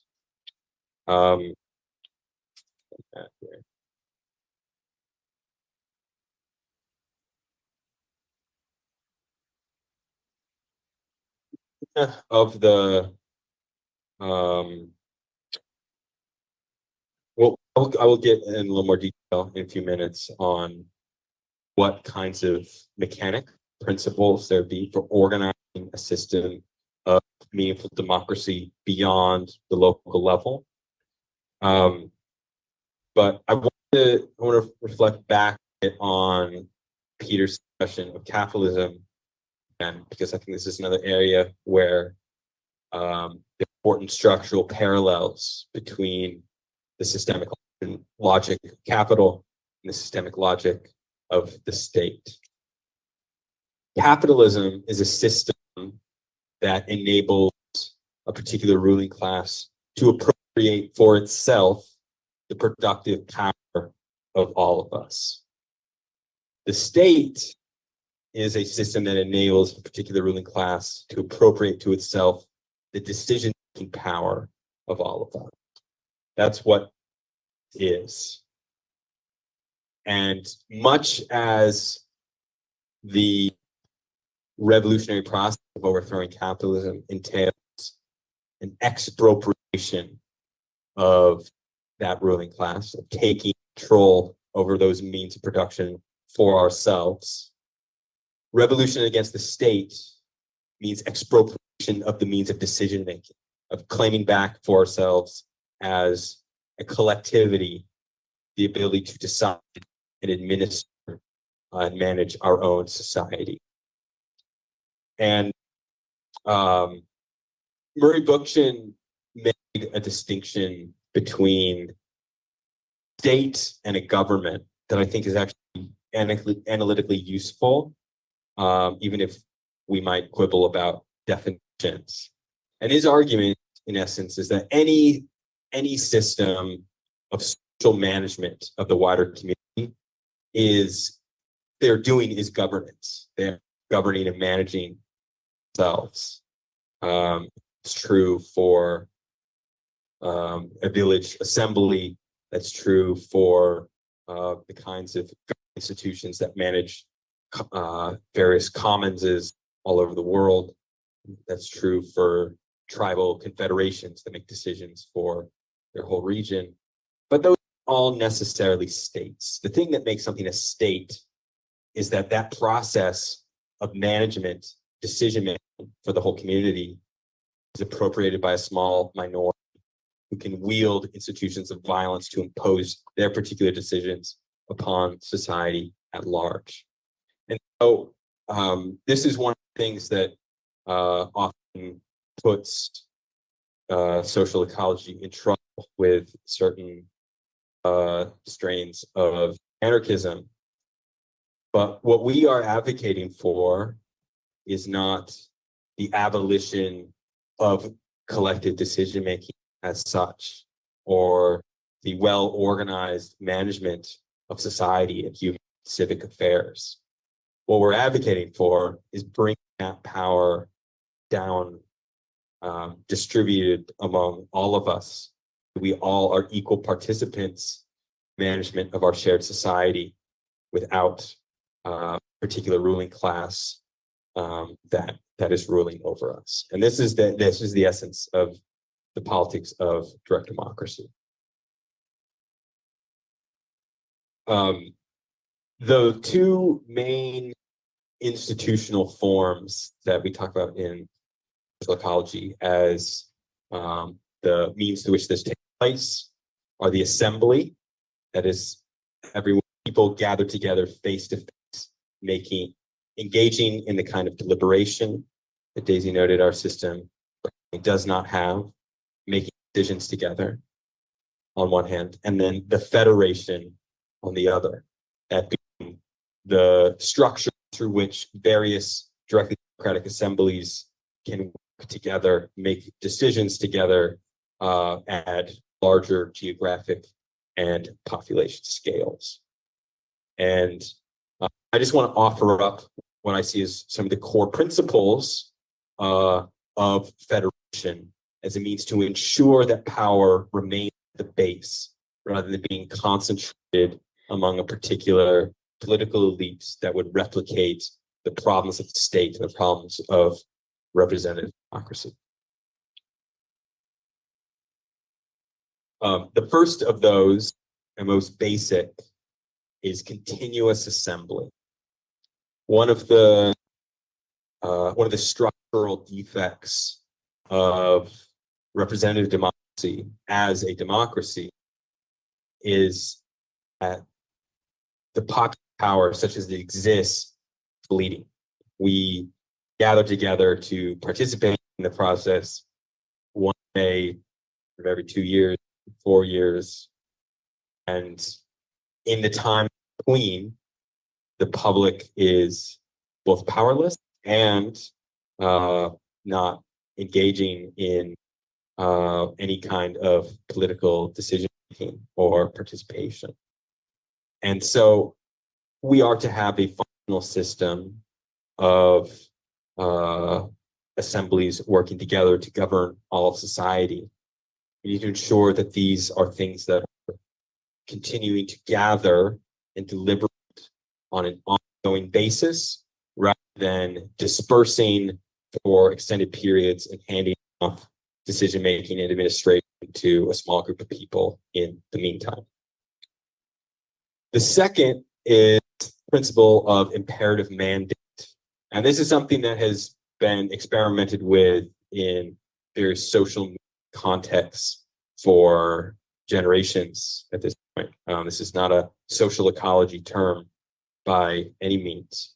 But in essence, what it means is that when an assembly sends someone to communicate its position or its preferences to some higher body of coordination across assemblies, that they are only a mouthpiece. They're required to present the position their community has come up with. They are not there as a decision maker who can move outside of that. And there are two other closely related elements that are required to enforce the imperative mandate. The first and most obvious of these is transparency. There needs to be free flow of information between bodies of delegates and the assemblies that have sent them for any functional democracy to exist. And I think this is something we talked about earlier as one of the defects of representative systems. And the second is what Amar brought up at the beginning, which is the power to recall. If we know via transparency that the delegates we have sent are in rogue, so to speak, we need to have the ability to replace them. And in systems where this is the understood relationship between the assembled people and their delegates, this is in practice not frequently required, but is the key backstop for ensuring the democratic nature of the system. Next is the principle of rotation. This means swapping in new people to these roles on a regular basis. There's two essential features there's two essential reasons for this.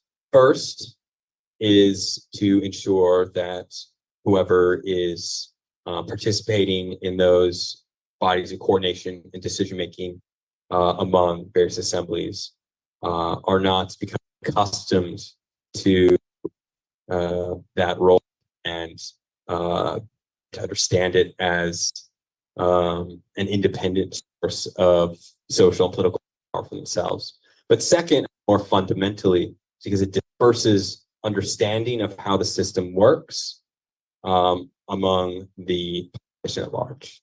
And this is one of the things that ensures the durability of any kinds of systems of assembly democracy. And there are many, there have been many attempts at building these kinds of delegate-based democratic systems across revolutionary history, the Russian Revolution, and elsewhere, that have failed in a number of these cases to a large extent because of this problem of grasping how the assembly works beyond the room where all your coworkers or neighbors are gathered together, being controlled by a small group of people, even if the basic principle of recall and everything else are in play. And lastly is the principle of ratification, that when bodies of delegates make decisions collectively, they need to bring them back down to the assemblies to be reviewed and approved for them to become the actual decision made by the wider community. And I think a really interesting illustration of how the process of ratification in practice is the negotiations between the Mexican government and the Zapatistas in '94 and '95, where they basically called a ceasefire. We're going to negotiate some sort of agreement on the status of the autonomous territory, and basically the state wanted to get Chiapas back and was trying to make concessions to do so. And the federal Mexican negotiators were endlessly frustrated by the process because the people that Zapatistas sent to these negotiations drew it out for months, because every time something was initially to, they would say, we got to go ask all our villages if we're with this. And that was not the organized principles behind which the Mexican state operated, and they found it very painful. And when the Mexican officials finally said, "Look, we're not doing this anymore. Here's what we're offering. Take it, leave it." The village councils across Chiapas rejected the proposal by, I think, 98%.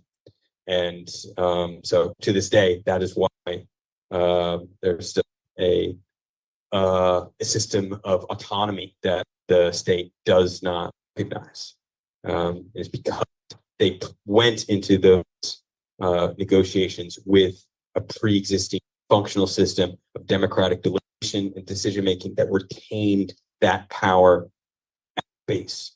And we see different things in other kinds of negotiations with the state, where they want to set up a negotiating party on the behalf of the movement or whatever else as those in charge. And I'm sure many of you had this experience in negotiations with cops at encampments, where they want to talk to some person who is in charge of the encampment, and from the cops' point of view, this is how we reach an agreement that will allow this all to be cleared. And the only way it works for the cops' interest is because there's one or a small group of people who can come to that agreement with them. If they could make it with all of us, we wouldn't be having an encampment and be fighting the cops in the first place. And so these kinds of underlying principles of direct democracy as a form of governance and decision making, I think, are the institutional form through which we can actualize principles like all power to the people, in the words of the Panthers. Not some power to the people, or some power to some of the people, or all power to the people one day every couple of years, but all power to all the people. And that is really only possible through particular institutional arrangements that keep power tied closely to processes of democracy and deliberation face to face in our own communities. So how am I doing on time? What time is it? 5:07. 5:04. Okay, perfect. I'm just gonna transition to thinking about what kind of strategic frameworks can move us from a system where these folks are in charge to where these folks are in charge. And lens that we put forward social ecology, which is not by any means unique to social ecology, is that of dual power. And this is an approach to revolutionary politics that sees our purpose in the movement being to assemble institutions of self-governance outside of the state and against the state, which can challenge it for legitimate authority over society. So there are two essential components here. We must both be building something that is meaningfully democratic, participatory, that can do a better job of governing in accordance with popular will and interests. And we need to assemble the sorts of social power and popular legitimacy that we can actually displace the state from its present position of supremacy over society. This term dual power comes to us from the Russian Revolution in the early days of the overthrow of the Tsar. Basically, what took place was the women of Petrograd, independent of any revolutionary political parties, created a revolutionary situation and overthrew the government in a couple of days. The Bolsheviks told their members to stay home. Lenin was bemoaning a few weeks before that he would never live to see a revolution. And then the women went out and marched the streets and told the soldiers, don't shoot us. The guys behind you are the enemy. Let's build a new society. So then Russian society was thrown into a sort of state of disarray where it's not clear who's in charge. The Tsar has abdicated. There's not a real government, but there's some guys to make a new one. And at the same time, regular people, workers, soldiers, people in working class neighborhoods join together and form little democracies in their barracks, in their workplaces, in their neighborhoods, that were referred to as Soviets, which is simply Russian for council. We often use council and assembly interchangeably in this. And those started getting together, making decisions about how they were going to run the workplace, what they were going to tell the officers in their barracks, what they would and would not submit to. And then they began sending their own delegates who that they could recall and replace at any time to a citywide body in Petrograd called the Petrograd Soviet. And so at the same time as you have a formal government forming of the old cabinet ministers and such, you had this second power existing alongside of it that was much more expansively democratic and participatory. And this is the essence of, this is why I call it dual power. Not that we're doing two different things at the same time, but that there are two powers in society who have competing claims to authority. And eventually in the Russian Revolution, that body of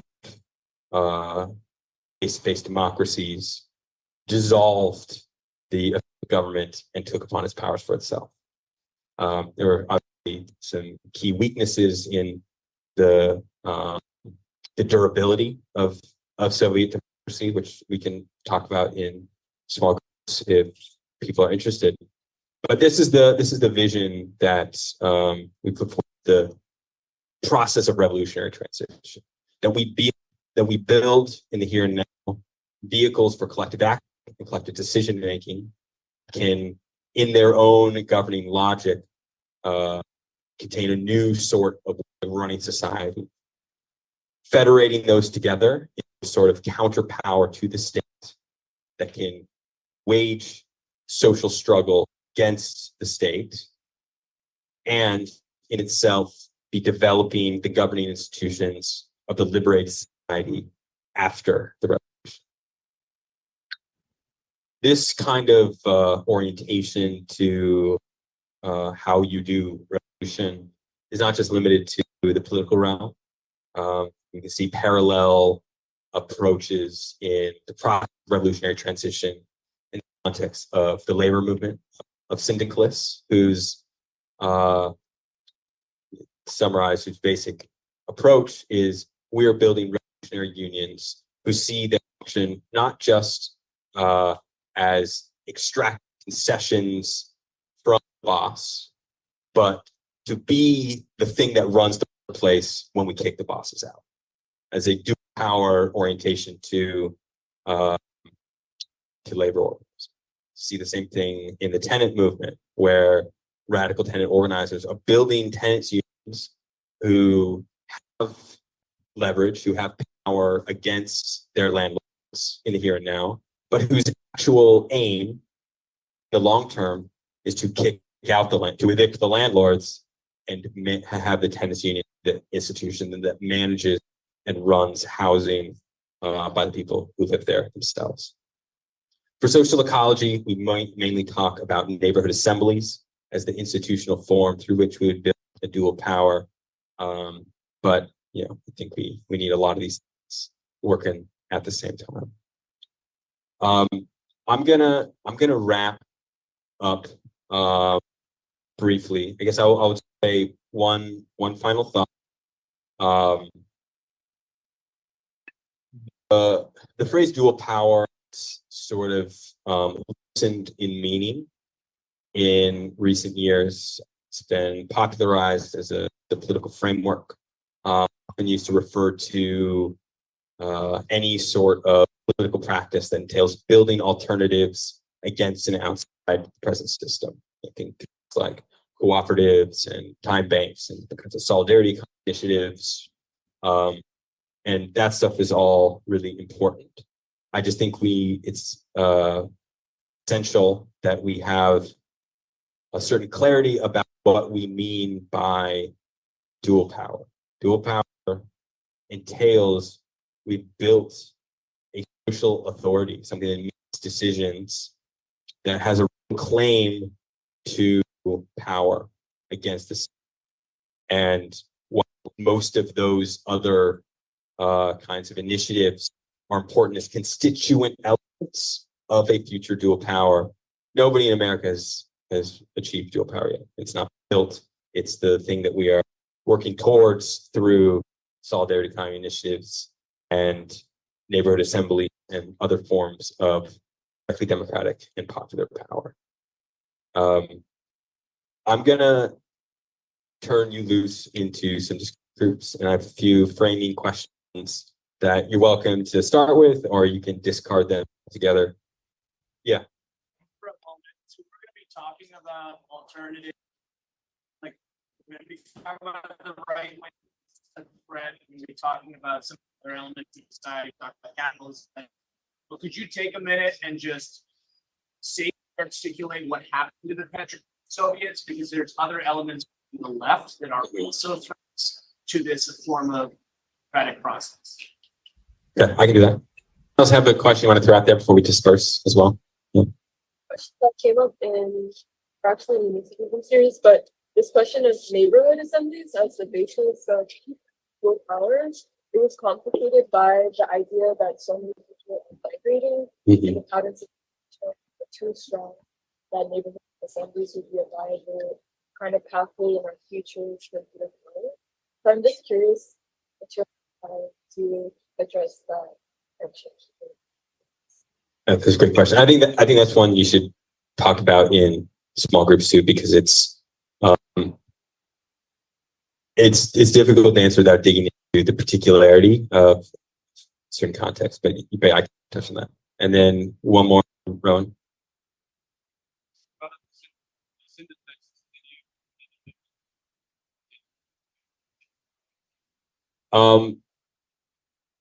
So he was asking about what was successful, not so successful with syndicalist movement. I'm not sure I'm qualified to do that in a succinct way, but we can talk about that. James is a great person to talk to about that. We got a lot of folks who have been organizers in syndicalist unions, like Drew and others here. Protection there. I'll just say briefly that there have been revolutions carried out by syndicalist movements in history. They've done it. It can be done, and their work's worth studying.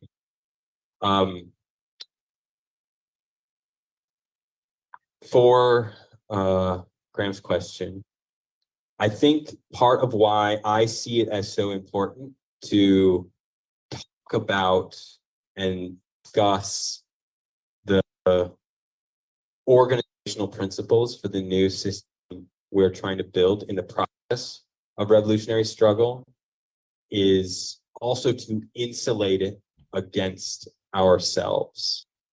And the way Graham phrased this question is basically that, there are other leftists who want to come to power who aren't necessarily interested in democracy. We'll see these as possible vehicles for them to do so. And I think that's true. But I also think it's worth keeping in mind that a lot of the ways where things like the Revolution have lost their democratic content past is not just because of mustache twirling Bolsheviks rubbing their hands and trying to undermine democracy. We're going to find ourselves in circumstances where necessity seems to require setting aside popular power for what we want to do. And in the moment, it's challenging to argue against that. But those kinds of slips are what weaken and undermine the revolutionary project as a whole, that erode its basic foundations. And so I think building these sorts of institutions that are well practiced, people in them understand how they work, and that we can experiment and learn how to do democracy even before moments of crisis and disorder or all that seem to be off, where the institutions have sort of durability beyond the particular people who play leading roles in them running, and that baked into them is these basic principles, ensuring power is constrained, retained at the base, are really essential, not just to keep, authoritarian elements out of control, but to be a check on ourselves as revolutionaries, that we might not find ourselves sliding down similar roads. Is that adequate to your question? And then Maria's question was about mobility, and how for many people are not situated in a good place for an extended period of time. And this is really challenging because if one of the features of the state that we didn't discuss at all, but is actually pretty essential, is its territoriality. And the state is something that not just lays claim to social authority, but to social authority over a given territory. And to displace it requires something else that can lay to territory. Now, cops aren't in charge here. Our community institutions are in charge here. And I don't think we adequately theorized how you do that in a mobile sense. And that's because it can't or hasn't been done. Many political institutions prior to the existence of the modern state were exercise social authority over themselves in ways that were not bound by geography, which migration is an assumed element. And I think that takes significant experimentation. But one other thing that I will just offer here is that in some ways, the necessity of migration is one of those things that is also a gift to the institutions that were built, because if we are deeply rooted in a given place, it can become, I think, a bit easy for particular people who are longstanding members of that community to keep things afloat, to be the ones who are making sure that the meetings happen and that everyone goes and knocks on doors. They become personally essential. And I think a lot of what we discussed explain why it's problematic for the democratic effectiveness of these institutions.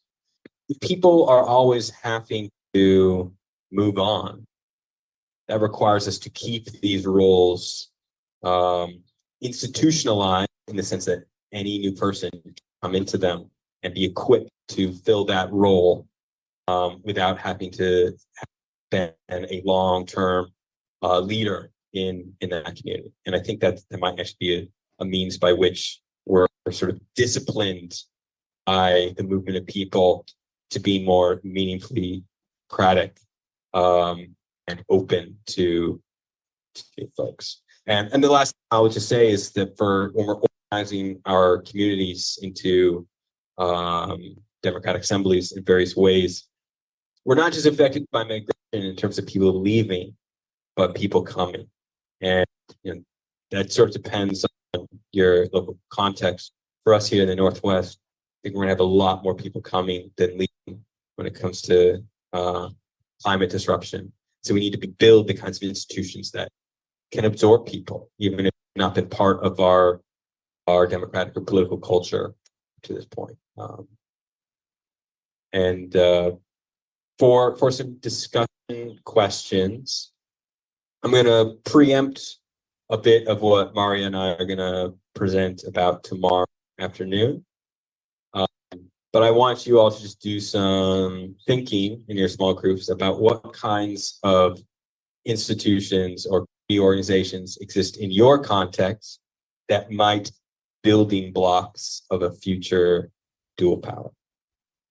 Feel free to go in any other directions, but that's where I'd like you to start. Thanks all.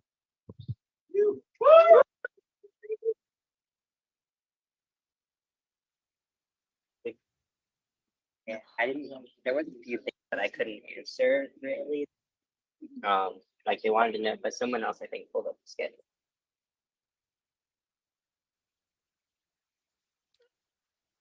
Okay, we're leaving. We're leaving.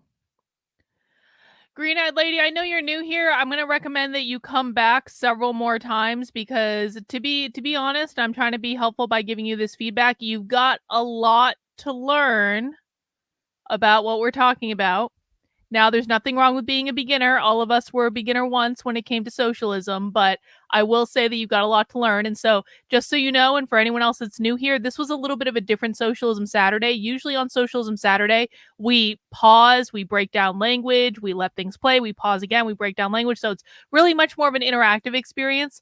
This was the first ever Socialism Saturday spy stream crossover because we had access to this live socialist training that no one else even knew about. And so we were really just trying to get a good recording of the training and not so much breaking down the language. But I do stream Monday through Friday at 5 p.m. Eastern time. We do Socialism Saturdays, typically on Saturdays at 6 p.m. Eastern time.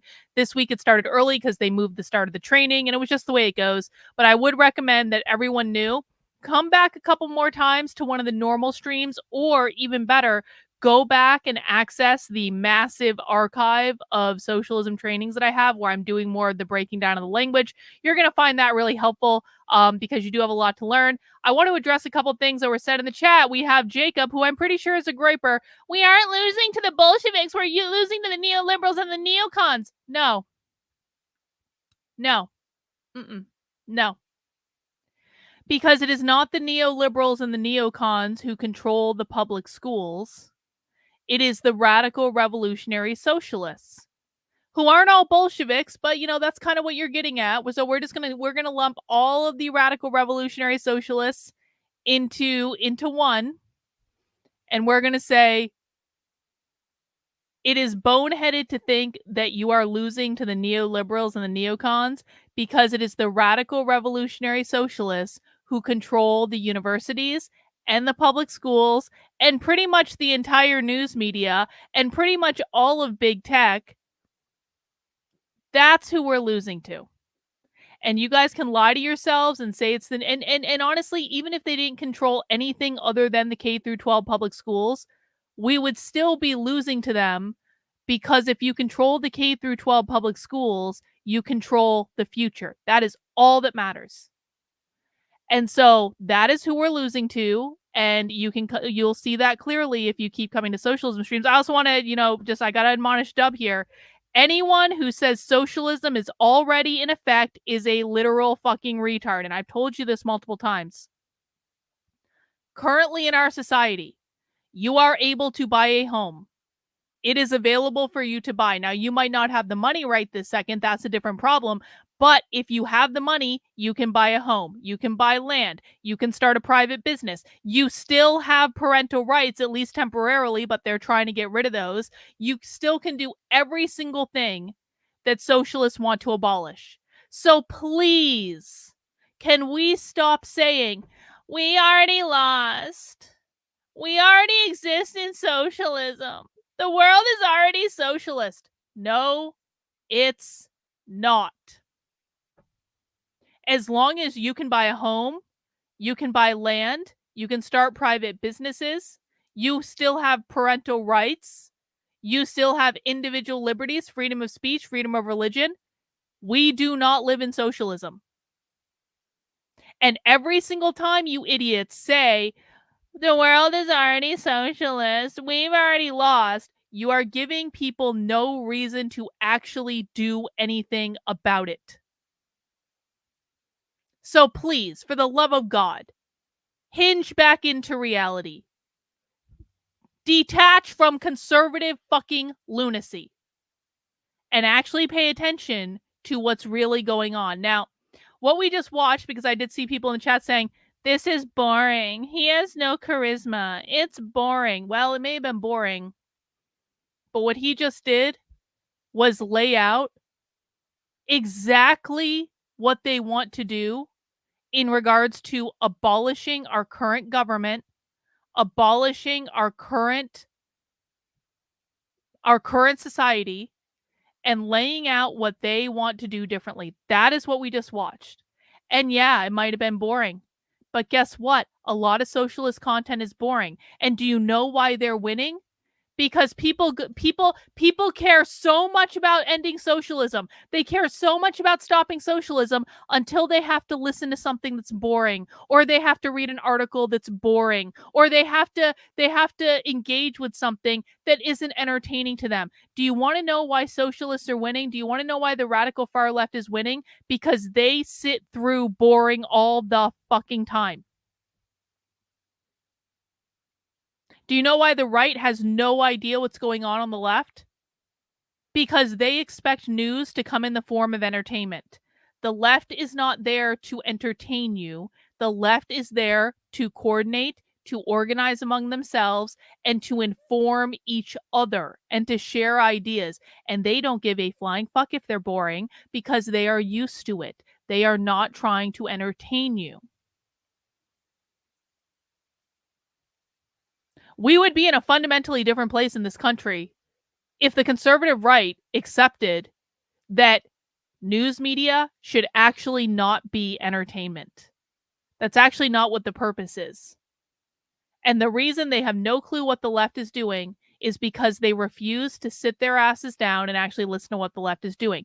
Now, what they talked about, and he was actually very clear about this if you were listening to him, they are talking about abolishing our entire government. That's what that presentation was about. Abolishing the Constitution, abolishing the branches of government, overthrowing the existing system. That is what they were talking about. Everyone gets that, right? We just literally watched a presentation of radical revolutionaries out in the middle of the fucking woods in the Pacific Northwest who were talking about abolishing the United States government. They were talking about abolishing the United States Constitution. They were talking about tearing down every single tenet that this country was founded on. That is what they were talking about. That's it. And they were saying, instead of this current system, which we don't like and we're going to get rid of, here is what we're going to do instead. So what they talked about, and I'd probably have to go back and listen to it to like get all the nuances. What they were talking about is having local assemblies, which are going to be, they're not going to be elected. Okay, I'm sorry. Bro on Rumble, you have to go. You're not smart enough to be here. Goodbye. I know you guys can't see the Rumble chat, but there's a lot of conservative stupidity going on in the Rumble chat. What they're talking about is having local assemblies who are basically, it's not going to be elected as you think of it. It's going to be like basically the people who show up to the meetings. Because that's how socialist organizations are run. It's like they hold these meetings and whoever gets to show up gets to kind of participate in the decision-making process. So they're going to have these local assemblies that are going to make decisions for these local communities.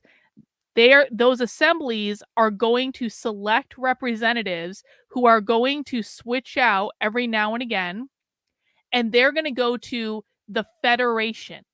The federation is where all of the local assemblies are going to coordinate among each other and try to come up with ideas and work together in terms of like basically keeping society running. That's what they were talking about. That doesn't involve having a White House. That doesn't involve having a House of Representatives. That doesn't involve having a Senate. That doesn't involve having a Supreme Court. That doesn't involve having an Electoral College. That doesn't involve having any of the government as we currently understand it. Does everyone understand this? They want to get rid of our system as it's currently built. They want to replace it with something different. The idea of local assemblies, which make all the decisions for the community based on a collectivist group participatory process, and then sending representatives to the federation, which is just coordinating among all the local assemblies, that's how they plan to do it. Got a couple super chats. D, thank you for the $20 super chat. I appreciate it. The difference between someone who plays piano well and someone who sucks isn't artistic ideas. It's about who has the ability to tolerate hours of scales and archipelagos. I don't know if I pronounced that right. It's been a while since I pronounced that word. And all of the life tracks like that, play scales, or yeah, I mean, it's like the fundamentals. It's like who's willing to put in the work, who's willing to do the boring shit, who is willing to do the things that no one else wants to do. That's exactly right, guys. People who show up consistently and put in the work, they're the ones who are going to win. They may not win right away, but they're the ones who win eventually. And that's why the left wins, because the left is willing to put in the work. The left is willing to show up and do the boring things. The left is willing to put their shit aside to work with each other. The right isn't willing to do that. That's why they're winning. It's been the battle of inches for decades now. And there ain't no catching up with them, not in the way things are currently being managed.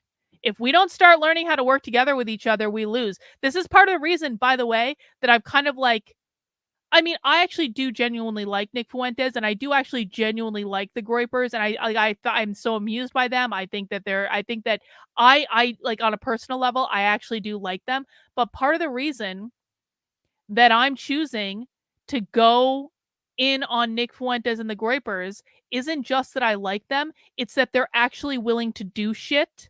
They're actually thinking about a vision. And even though Nick and I don't agree on everything, there are a lot of things we really don't agree on and that we never will. It actually doesn't matter right now because we agree on the things that matter. And we have the common enemy in the way, which is the conservative right and the current conservative establishment. And that's the biggest problem right now. And to be quite frank, all the other petty disputes and petty disagreements need to be put aside, because if there are ways to bring people together around this is who the real enemy is right now, this is a problem that we all need to deal with. And you know what? We may disagree on other things, but we ain't getting neither of us are getting anything of what we want until we deal with this big problem right in front of us. This is how it needs to work. People need to put aside their bullshit and they need to actually come to try to work together to try to figure out a way to get around this particular problem. And maybe it works out and maybe it doesn't, but we are absolutely fucked. We are absolutely and totally fucked if people don't start understanding this. Because the left understands this. They have infighting, they have drama, they have all that stuff. We talked about this earlier. But they get over their shit. And they say, you know what, we might disagree on these things, but we still have to figure out a way to work together. We might not like each other. We might not be best friends. But if all we're doing is actively destroying each other, then we're not going to actually accomplish anything of what we want. More people have got to figure this shit out. Rottweiler says, but y'all keep consuming the quartering and the slop he produces, owning the libs and the trannies is a path to victory. Yeah, like the content that the right produces is ridiculous at best, but it's entertaining. Entertaining. That's all that matters. Anyway, just scrolling through the chat, guys. Listen, I'm going to be honest. I actually don't care if people are Zionists here. I don't care if people are Jewish. I don't care if people are Zionists. I don't care if people are black, gay, trans, white, yellow, whatever the fuck. Man, woman, I honestly and sincerely don't give a fuck. If you're a Zionist, you have a different opinion than I do. But guess what? We live in America. You are allowed to have a different opinion than I do. And if you want to come and learn about the left, I will teach you about the left. If you want to come and put together ways to actually fight back against this giant effing problem that we all have, then we can work together. If you understand that the conservative establishment sucks and it's our biggest enemy that we face in actually making progress against the left, then be a Zionist, girl. I don't care. It makes no difference to me at all. We have got to start putting aside these petty disagreements that, quite frankly, whether or not you're a Zionist or whether or not I'm not a Zionist, neither of us have any say in what is going on with policy in regards to Israel. I have no influence in regards to policy surrounding Israel, and neither do you. So if we can take this disagreement and say, okay, man, agree to disagree. Let's put that over here for right now. We have different issues that is how this should work. People need to remove their heads from their asses and actually get in the fucking game. And sometimes getting in the game requires putting on your big boy or girl pants and doing what is required. And who knows, at some point, maybe you'll change your mind. At some point, maybe I'll change my mind. I tend to, but maybe that'll happen, but it'll never happen. It'll never happen if people don't get over their shit.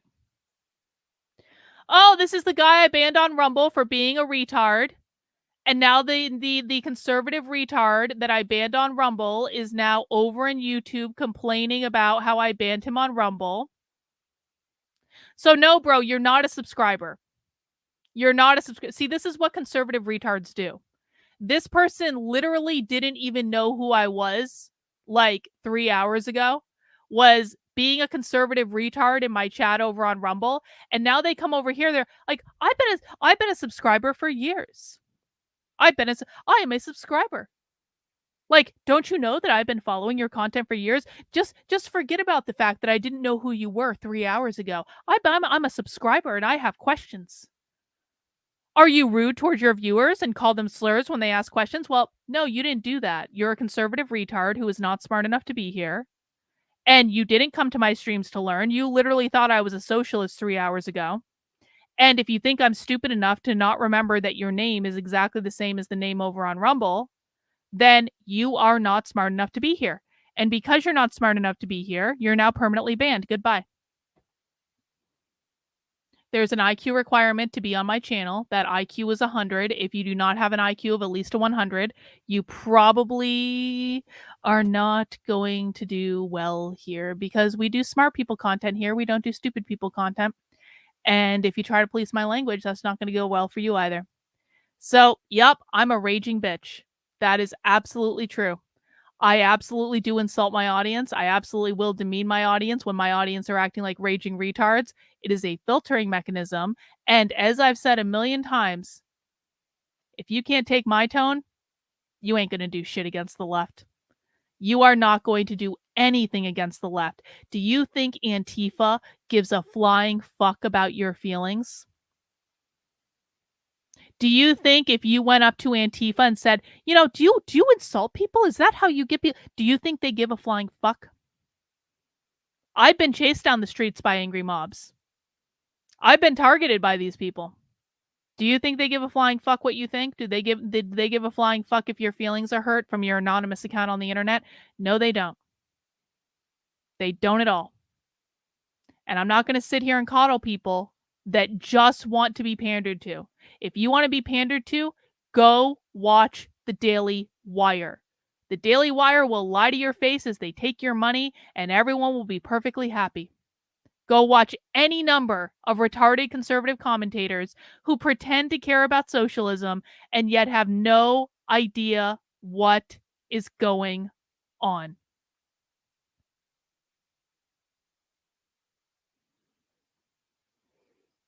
Anyway, I think that wraps it up for today. I'm in a pissy mood for some. I'm actually, you know what's funny is I'm actually not in like that pissy of a mood. Yeah, it is actually true that some people actually like me yelling at them. And as I like, they have a dominatrix fetish. And I'm not a dominatrix in real life, but I'll play one on the internet every once in a while. But people here learn. You will learn. You will learn more here about the left than you will anywhere else on the internet. I promise you that. And you don't have to like me for that to be true. Anyway, guys, I've been streaming for 3.5 hours. We watched a couple behind the scenes spy streams today, and got a little preview of another stream too. I don't think we're gonna finish that one right now. I'm just chilling. I think I'm good. Everyone good? I hope people enjoyed the behind the scenes look into a socialist event. That is what they, again, guys, remember, like when we were watching that stuff in the woods, that's a socialist event. That is what it's like. They have no reason to lie to each other. And that is the whole point of what we do here, is that we watch leftist training in their environments behind closed doors when they think that they are only speaking to other people like them. They don't know that people like us are listening to them. So they have no reason to lie. They have no reason to be behind any pretext. They have no reason to do anything but to say what they think. We were in their safe place. And this is how we know more about what the left is doing than anyone else on the internet, because we're the only ones that actually take the time to watch this stuff. So that's what you're going to get on my channel. As a reminder, I do take Sundays off from streaming, but you can always avail yourself of my Substack, which is Carlin, KARLYN.substack.com. If you missed the exclusive spy stream we did, I think a week ago, going inside a live trans activist session. It was actually fascinating. If the gender ideology stuff is something that you're concerned about, then you're going to want to watch this, because they went through all of their talking points that they're giving to the Democratic activists. And so that's what the Democrats are going to be using for talking points. They focus group this stuff. They did market research on it. They'll tell you exactly what words work and what words don't. So if you are involved in gender activism, you're going to want to watch that so you can take notes, so you can figure out how to counter the left. And so if you also want to support the work I'm doing and keep me in business, because I am 100% grassroots funded by you, head over to the Substack, sign up for a membership, $8 a month, $80 a year. Even though I don't stream on Sundays, we do movie night in the supporter Discord on Sunday evenings. What'll happen is tomorrow I will send out an email that looks a little bit like this. It's not going to be this email, because this is last week's email. The links in it still work, so you can still find it if you want. But tomorrow I will be sending out an email. If you are a supporter on the Substack, what you need to do is scroll all the way down to the bottom. And underneath this red box, you are going to find links to the 2 Zoom calls we do every single week on Monday and Friday, or Monday and Wednesday. Those are for supporters only. You are going to find a link to the supporter Discord, which the supporter Discord is just where we have movie nights. We have a whole bunch of projects going on in the supporter Discord. We have the Unwoke Zine project. We have the queer anarchist literature, all that stuff. Andrew, I have thought about this. I guess maybe we'll see. Maybe. All right. Maybe. As I'm venturing more into the land of the Groypers, this is something I have actually been thinking about. Anyway, come join the Discord. We are watching The Patriot tomorrow night at 8 p.m. It is Patriotic Movie Month, and Jennifer is starting us off with a bang with Mel Gibson's The Patriot. We will be watching that starting at 8 p.m. Eastern Time tomorrow night, and you'll get access to that when you join the Substack. You could also get access from locals, and yeah, I will see you guys tomorrow night for movie night. And that's all she wrote for tonight. So thank you guys for hanging out with me. I do appreciate it. Take care. Have a good one. We'll see you soon. Bye.